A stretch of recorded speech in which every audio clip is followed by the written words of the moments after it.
നമസ്കാരം. പ്രൈം ഡിബേറ്റിലേക്ക് സ്വാഗതം. സ്വന്തം നേതാക്കൾ കോൺഗ്രസിനെ തദ്ദേശ ഭരണ തെരഞ്ഞെടുപ്പിനിടെ തുടർച്ചയായി പ്രതിരോധത്തിലാക്കുന്നു. ഇരുവശവും തീ പിടിച്ചുകൊണ്ടിരിക്കെ കോൺഗ്രസ് ഏത് മുഖം ധരിക്കും? മാങ്കൂട്ടത്തിലും അടൂർ പ്രകാശും, ഒരാൾ പ്രവൃത്തി കൊണ്ട്, രണ്ടാമത്തെയാൾ വാക്കുകൊണ്ട്. പാർട്ടിയെ വെട്ടിലാക്കിയിരിക്കുമ്പോൾ ഈ നേതൃത്വം സ്ത്രീകളോടുള്ള യഥാർത്ഥ സമീപനം ഇതല്ലെന്ന് വിശദീകരിച്ച് മടുക്കുന്നു. മാങ്കൂട്ടത്തിൽ ഉണ്ടാക്കിയ നാണക്കേട് തീരുന്നതിന് മുൻപ് തന്നെ മുന്നണിക്ക് പ്രകാശം പരത്തേണ്ട അടൂർ പ്രകാശ് പാർട്ടി നേതാക്കളെ ഞെട്ടിക്കുന്ന നിലപാടെടുത്ത് നടൻ ദിലീപിന്റെ നാവായി. വലുപ്പ ചെറുപ്പമില്ലാതെ കോൺഗ്രസ് നേതാക്കൾ അപകടം മണത്ത് UDF കൺവീനറെ തിരുത്തിച്ചെങ്കിലും വാവിട്ട വാക്ക് തിരിച്ചെടുക്കാനാവില്ലല്ലോ. മുൻകൂർ ജാമ്യം കിട്ടിയ രാഹുൽ മാങ്കൂട്ടത്തിൽ നാളെ പാലക്കാട് വോട്ട് ചെയ്യാനെത്തിയാൽ അത് കോൺഗ്രസിനെ കൂടുതൽ വെട്ടിലാക്കും. പ്രൈം ഡിബേറ്റ് ചർച്ച ചെയ്യുന്നു. പുറത്താക്കിയ രാഹുലും അകത്തുള്ള അടൂർ പ്രകാശും ഒന്നോ?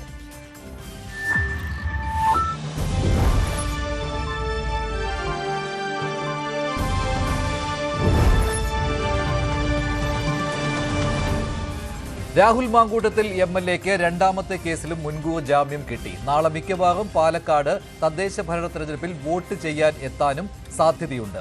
അതേസമയത്ത് തന്നെയാണ് UDF കൺവീനർ കൂടിയായ അടൂർ പ്രകാശിന്റെ ഒരു പരാമർശം കോൺഗ്രസിനെയും UDFനെയും വെട്ടിലാക്കിയിരിക്കുന്നത്. നടൻ ദിലീപിനെ പിന്തുണച്ചുകൊണ്ട് രംഗത്തെത്തിയ അടൂർ പ്രകാശ് പിന്നീട് തിരുത്തിയെങ്കിലും അത് കോൺഗ്രസും UDFും മറുപടി നൽകേണ്ട ബാധ്യതയായി മാറിയിരിക്കുകയാണ്. ശ്രീ ജേക്കബ് ജോർജ്, ശ്രീ ശ്രീജിത് പണിക്കർ, ശ്രീ റെജി ലൂക്കോസ് എന്നിവരാണ് പ്രൈം ഡിബേറ്റിൽ പങ്കെടുക്കുന്നത്. ശ്രീ ജേക്കബ് ജോർജ്, രണ്ടുപേരുടെയും കാര്യങ്ങൾ, ഒന്ന് രാഹുൽ മാങ്കൂട്ടത്തിൽ കോൺഗ്രസിൽ നിന്ന് പുറത്തായെങ്കിൽ പോലും നാളെ പാലക്കാട് വോട്ട് ചെയ്യാൻ എത്തിയാൽ അത് കോൺഗ്രസിനെ പ്രതിരോധത്തിലാക്കുന്ന ഒന്നായി മാറില്ലേ? പിന്നെ അടൂർ പ്രകാശിന്റെ കാര്യം, തിരുത്തിയെങ്കിലും അടൂർ പ്രകാശ് പറഞ്ഞ കാര്യം അതിപ്പോഴും അന്തരീക്ഷത്തിലുണ്ടല്ലോ, അതും തദ്ദേശ ഭരണ തെരഞ്ഞെടുപ്പിൽ കോൺഗ്രസിനും മുന്നണിക്കും ബാധ്യതയായി മാറിയിട്ടില്ലേ? മഞ്ജുഷേ, രാഹുൽ മാങ്കൂട്ടത്തിലെ കോൺഗ്രസിന് ഏൽപ്പിച്ച ആഘാതം അപരിഹാര്യമാണ്. വല്ലാത്തൊരു ആഘാതമാണ് കോൺഗ്രസിനെ ഏൽപ്പിച്ചത്. അതിൻ്റെ ഡാമേജ് കൺട്രോൾ എന്ന് പറയുന്നത് അത്ര എളുപ്പമല്ല. പക്ഷേ അയാൾ ഇപ്പോഴും പുറത്താണ്. കോൺഗ്രസ് പുറത്താക്കിയതിന് സംശയമൊന്നുമില്ല. അപ്പോൾ ആ ബാധ്യത ഏറ്റെടുക്കേണ്ട കാര്യമില്ല. അത് സാങ്കേതികം മാത്രമല്ലേ മഞ്ജുഷ്. രാഷ്ട്രീയമായിട്ട് നോക്കുമ്പോൾ ഇന്നലെ വരെ കോൺഗ്രസിന് വേണ്ടി കറങ്ങി നടന്നവൻ, അയാളുടെ ബന്ധുക്കളും അയാളുടെ ആൾക്കാരും അയാളുടെ അനുയായികളും ഒക്കെ കോൺഗ്രസ് നിൽക്കുകയാണ്. അവർക്ക് അങ്ങനെ തള്ളി പറയാൻ പറ്റുമോ? ആ ബന്ധം ഇപ്പോഴും കിടക്കുന്നുണ്ട്. ഇപ്പം നാളെ മഞ്ജുഷ ചോദിക്കുന്നത് നാളെ അയാൾ വരുമോ, നാളെ പാലക്കാട്ട് വരുമോ, വോട്ട് ചെയ്യാൻ വരുമോ എന്നുള്ളത്. വോട്ട് ചെയ്യാൻ വരിക എന്ന് പറഞ്ഞാൽ ഇതൊരു രാഷ്ട്രീയ നീക്കമാണ്. പാർട്ടിയിൽ നിന്ന് പുറത്താക്കപ്പെട്ടവൻ്റെ ഒരു രാഷ്ട്രീയ നീക്കം. ആ നീക്കം എനിക്ക് തോന്നുന്നില്ല വരുമെന്ന്. കാരണം അയാൾക്ക് അല്പമെങ്കിലും സെൽഫ് റെസ്പെക്റ്റ് ഉണ്ടെങ്കിൽ രാഹുൽ മാങ്കൂട്ടം ഈ തലയിലെ മുണ്ടൊക്കെ മാറ്റിയിട്ട് വോട്ട് ചെയ്യാൻ വരുമെന്ന് എനിക്ക് തോന്നുന്നില്ല. അവിടെ ഇപ്പം മേൽമുണ്ടിട്ടുണ്ടേ നടക്കാൻ പറ്റുള്ളൂ. പക്ഷേ അവിടെ വന്നാൽ അതിനുള്ള ധൈര്യം കാണിച്ചാൽ അയാളുടെ മുഖം നഷ്ടപ്പെടുകയായിരിക്കും. പിന്നെയും ടിവിയുടെ മുമ്പിൽ ടെലിവിഷൻ സ്ക്രീനിൽ നമ്മുടെ പത്രക്കാരെല്ലാവരും ക്യാമറക്കാരെല്ലാവരും അവിടെ ചെല്ലും. വീണ്ടും വരും, രാഹുൽ മാങ്കൂട്ടത്തിൽ വന്നിരിക്കുന്നു, അയാളൊരു കൊടുംപാതകം വീണ്ടും ചെയ്യുന്നു എന്ന മട്ടിലായിരിക്കും വരിക. അയാളെ ഗ്ലോറിഫൈ ചെയ്തുകൊണ്ടായിരിക്കത്തില്ല. പക്ഷേ അപ്പോൾ കോൺഗ്രസിന് പറഞ്ഞു നിൽക്കാമല്ലോ, ഇയാൾ കോൺഗ്രസ്സുകാരനല്ല എന്ന് കോൺഗ്രസ് പറയാം. പക്ഷേ അങ്ങനെ പറയുന്നത് കൊണ്ട് പ്രശ്നം തീരുന്നുവോ എന്നാണ് എൻ്റെ ചോദ്യം. അയാൾ കോൺഗ്രസ്സുകാരനല്ലാതെ നമ്മളും പറയുന്നു. പക്ഷേ അതുകൊണ്ട് അവിടെ പ്രശ്നം തീരുമോ? അയാൾ ഇപ്പോഴും അയാളുടെ ആൾക്കാരും മുഴുക്കയും കോൺഗ്രസ്സിലുണ്ട് നല്ലതുപോലെ. അയാളുടെ ഇൻഫ്ലുവൻസ് കോൺഗ്രസ്സിലുണ്ട്. നാളെ ഒരു പക്ഷേ കോൺഗ്രസ്സിലേക്ക് തിരിച്ചു വരാനും തൻ്റെ നഷ്ടപ്പെട്ട പ്രതാപം തിരിച്ചെടുക്കാനും കഴിയുമെന്ന് അയാൾ വിശ്വസിക്കുന്നുണ്ടാവാം, സ്വപ്നം കാണുന്നുണ്ടാവും. ന്യായമാണത്. എന്ന് എത്ര കാലം കഴിഞ്ഞ് എന്നുള്ളത് വേറെ ചോദ്യം. അതിനുവേണ്ടി നാളെ അയാൾ വരികയാണെങ്കിൽ അതിനു വേണ്ടിയുള്ളൊരു ശ്രമമായിരിക്കും. അയാൾ ഈ പാർട്ടിയിൽ നിന്ന് വരെ പുറത്താക്കിയിട്ടും അയാൾ നിയമസഭാ സമ്മേളനത്തിൽ പങ്കെടുക്കാൻ വന്നു എന്ന് ഓർക്കണം. ആ സമയത്ത് കോൺഗ്രസിൽ നിന്ന് സസ്പെൻഷൻ ആയിരുന്നു. പുറത്താക്കലാണ്. അതെ, ഇത് പുറത്താക്കലാണ്, ശരിക്കും പുറത്താക്കൽ. പാർട്ടിയുടെ അംഗമല്ല ഒരു കാരണവശാലും. അങ്ങനെ തന്നെയല്ല, 2 വളരെ സെൻസിറ്റീവ് കേസുകൾ, ആ കേസിൻ്റെ വിശദാംശങ്ങളെല്ലാം കേരള സമൂഹത്തിൻ്റെ മുമ്പിലുണ്ട്. 2 പെൺകുട്ടികളുടെ ദയനീയമായ രോദനം മുഴുവനും ജനങ്ങൾ കേട്ടു. എന്തൊക്കെ കോക്കാമ്പിച്ചുകളാണ് ഇയാൾ ആ 2 പെൺകുട്ടികളോട് കാണിച്ചു കൂട്ടിയത്. അതിനെതിരെ അങ്ങനെ ആ പെൺകുട്ടികളെ അധിക്ഷേപിച്ച, ആ ഒരു പെൺകുട്ടിയെ അധിക്ഷേപിച്ച രാഹുൽ ഈശ്വർ ഇപ്പോഴിതാ ജയിലിൽ കിടക്കുകയാണ്. ഇപ്പോഴും ഈ നമ്മളിങ്ങനെ സംസാരിച്ചുകൊണ്ടിരിക്കുമ്പോഴും രണ്ടാഴ്ച ജയിൽ ടൈം ആക്കാൻ തുടങ്ങുകയാണ്. അപ്പോൾ എന്തായിരിക്കും ഇയാളുടെ ഗതി? തീർച്ചയായിട്ടും തൽക്കാലത്തേക്കൊക്കെ ജാമ്യം കിട്ടുമായിരിക്കും. ആത്യന്തികമായിട്ട് ഇത് വലിയ 2 കേസുകളാണ്. ഈ അതേ സമയത്താണല്ലോ ഈ അടൂർ പ്രകാശിന്റെ പരാമർശം, ഈ ദിലീപിനെ അനുകൂലിച്ചുകൊണ്ട് അദ്ദേഹം ഇന്നലെ ഒരു പരാമർശം നടത്തി, ദിലീപിന് നീതി കിട്ടിയിരിക്കുന്നു എന്ന്. അത് ഈ മുന്നണിയിലോ കോൺഗ്രസ് പാർട്ടിയിലോ ആലോചിക്കാതെ എടുത്തുചാടി നടത്തിയതാണ് എന്ന കാര്യം ഉറപ്പാണല്ലോ. അതൊരു വ്യക്തിപരമായ പരാമർശമായി പോയി. ഇത്രമാത്രം ഈ ഒരു കെട്ടുറപ്പില്ലാതെ ഒരു വിഷയം വന്നാൽ അതിലൊരു നിലപാടെടുക്കണമെങ്കിൽ പാർട്ടിയുടെ നിലപാട് എന്താണ് എന്ന് നേതാക്കൾ തമ്മിൽ പരസ്പരം ഫോൺ ചെയ്ത് ചോദിക്കുന്ന ഒരു രീതി പോലും കോൺഗ്രസിൽ ഇല്ല എന്നാണോ മനസ്സിലാക്കുന്നത്? അദ്ദേഹം ഒരു മണിക്കൂറുകൾക്കുള്ളിൽ തന്നെ അത് തിരുത്തുകയും ചെയ്തിട്ടുണ്ട്. മറ്റു നേതാക്കൾ മറ്റൊരു നിലപാടെടുത്തതോടുകൂടി. പക്ഷേ ഇത് നേതാക്കൾ തമ്മിൽ, കാരണം ഇതൊരു വാർ ഫ്രണ്ടിൽ നിൽക്കുന്നത് പോലെ ആവണം. കാരണം ഒരു തെരഞ്ഞെടുപ്പ്, പഞ്ചായത്ത് തെരഞ്ഞെടുപ്പ്, ഇത് കഴിഞ്ഞാൽ ഉടനെ നിയമസഭാ തെരഞ്ഞെടുപ്പ്, ഇങ്ങനെ ഒരു യുദ്ധ സമാനമായ സാഹചര്യം, രാഷ്ട്രീയ സാഹചര്യം പാർട്ടി നേരിടുകയാണ്. ആൾക്കാർ അങ്ങോട്ടും ഇങ്ങോട്ടും അനുനിമിഷം സംസാരിച്ചുകൊണ്ട് ആശയവിനിമയം, ഇതാ ഒരു വലിയ വിഷയമാണത്. ദിലീപ് എന്നയാൾ ആളെ കോടതി വെറുതെ വിടുന്നത് ഒരു വലിയ വാർത്തയാണ്. ആ ദിവസത്തെ വലിയ വാർത്ത, ഏറ്റവും വലിയ വാർത്ത, ഏറ്റവും പ്രധാനപ്പെട്ട വാർത്ത, ഏറ്റവും സെൻസിറ്റീവ് വാർത്ത. ആ വാർത്തയ്ക്കകത്ത് രാഷ്ട്രീയമുണ്ട്. ആ വാർത്തയ്ക്കകത്ത് സ്ത്രീ വിഷയമുണ്ട്. ഒരു സ്ത്രീയോടുള്ള പാർട്ടിയുടെ നിലപാടുണ്ട്. ആ നിലപാടിനെക്കുറിച്ച് നമ്മൾ എന്താണ് നിലപാട് സ്വീകരിക്കേണ്ടത് എന്നതിനെക്കുറിച്ച് നേതാക്കൾ തമ്മിലൊരു ധാരണയുണ്ടാക്കണ്ടേ? ടെലിവിഷൻകാരെ കാണുന്ന ഉടനെ കയറി വിട്ടു തുറന്ന് പറയുക, ഒരു ഒരു ഒരു ഒരു മര്യാദയില്ലാതെ അദ്ദേഹം പറയുകയാണ്. ഇതുവരെയുള്ള കെ മുരളീധരൻ പറയുന്നത് പോലെ 50 വർഷത്തെ രാഷ്ട്രീയ പാരമ്പര്യമുള്ളൊരു മനുഷ്യനാണ് ഈ പറയുന്നത്. അതോർക്കണം.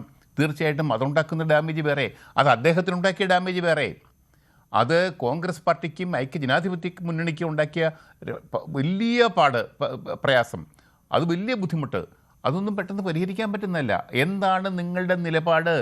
സ്ത്രീ പക്ഷത്താണോ നിങ്ങൾ എന്ന ചോദ്യത്തിന് മുമ്പിൽ എന്ത് പറയും എന്നതൊരു വലിയ ചോദ്യം തന്നെയാണ് മഞ്ജുഷ്. ശരി, ശ്രീ പണിക്കർ, അങ്ങനെയാണോ താങ്കളും കാണുന്നത്? ഇപ്പോൾ അടൂർ പ്രകാശ് അദ്ദേഹത്തിന്റെ പരാമർശം തിരുത്തി.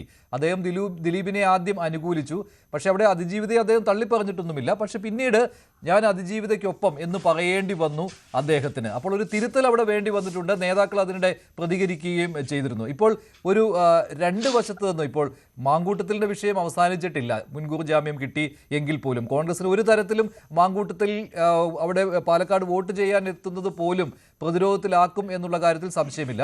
അതേ സമയത്ത് തന്നെയാണ് അടൂർ പ്രകാശിന്റെ ഈ നിലപാടും വന്നിരിക്കുന്നത്. തദ്ദേശ ഭരണ തെരഞ്ഞെടുപ്പിൽ ഈ കോൺഗ്രസിന്റെ ഒരു നേതാക്കൾ തമ്മിലുള്ള ആശയവിനിമയം പോലും കൃത്യമല്ല എന്ന് സൂചിപ്പിക്കുന്നതല്ലേ ഇത്? വേണമെങ്കിൽ അങ്ങനെ വ്യാഖ്യാനിക്കാം മഞ്ജുഷ്. ഇതിൽ ദിലീപിനെ അദ്ദേഹത്തിന് അനുകൂലമായിട്ട് വിധി വരുന്ന സമയത്ത് അദ്ദേഹത്തിനെ പിന്തുണച്ച് സംസാരിക്കുക എന്ന് പറയുന്നത് ഒരു മഹാപാതകമാണെന്നൊന്നും കരുതുന്നയാളല്ല ഞാൻ. എന്ത് കാരണത്താലായാലും അവിടെ പരാതിക്കാരിയായിട്ടുള്ള അതിജീവിതയായിട്ടുള്ള സ്ത്രീക്കെതിരെ ഒരു തരത്തിലുമുള്ള മോശമായിട്ടുള്ള പരാമർശം നടത്താനായിട്ട് പാടില്ല. അങ്ങനെ എന്തെങ്കിലും അദ്ദേഹം നടത്തിയോ എന്ന് എനിക്കറിയില്ല. ഞാൻ ശ്രദ്ധിച്ചതിൽ ഇത് കണ്ടിട്ടുമില്ല. പിന്നെ കേട്ടിട്ട് വരാം എനിക്ക് അത് അതിജീവിതയെ തള്ളി പറഞ്ഞിട്ടൊന്നുമില്ല. ആദ്യം അദ്ദേഹം പറഞ്ഞ കാര്യം ഇന്നലെ രാവിലെ ആദ്യം അടൂർ പ്രകാശ് നടത്തിയ പ്രതികരണം ഈ വിഷയത്തിൽ അതൊന്ന് കേൾക്കാം. തീർച്ചയായിട്ടും ദിലീപിനെ സംബന്ധിച്ചിടത്തോളം അദ്ദേഹത്തിന് ഒരു നീതി ലഭ്യമായി. കോടതി, അത് ബഹുമാനപ്പെട്ട കോടതി തന്നെയാണ് ആ നീതി. ദിലീപിനെ വേട്ടയാടിയെന്നാണ് പറഞ്ഞിരിക്കുന്നത്. ഞാൻ അങ്ങനെയല്ലല്ലോ പറഞ്ഞത്. ഒരു ഉന്നത പോലീസ് ഉദ്യോഗസ്ഥക്കെതിരെ ദിലീപ് തന്നെ ആരോപണം. ഞാൻ പറഞ്ഞത് ഒരു അതിപ്പോ ദിലീപ് തന്നെ പറഞ്ഞിട്ടുണ്ടല്ലോ, ഉന്നത പോലീസ് ഉദ്യോഗസ്ഥയുടെ നേതൃത്വത്തിൽ ആണ് കുറെ പോലീസുകാരുടെ പിന്നെ എന്താ ഉണ്ടാക്കിയെടുത്ത ഒരു കേസുമായി ബന്ധപ്പെട്ടുകൊണ്ടാണ് ഇതൊക്കെ നടന്നത് എന്ന് ദിലീപ് പറഞ്ഞിട്ടുണ്ട്. അത്തരം കാര്യങ്ങളൊക്കെ നിരീക്ഷണം നടത്തേണ്ടതാണ്. അതിപ്പോ ഞാൻ അല്ല അതിന്. പക്ഷെ ആ അറസ്റ്റ് സർക്കാർ രാഷ്ട്രീയ നേട്ടത്തിന് വേണ്ടി ഉപയോഗിച്ചിട്ടുണ്ടോ?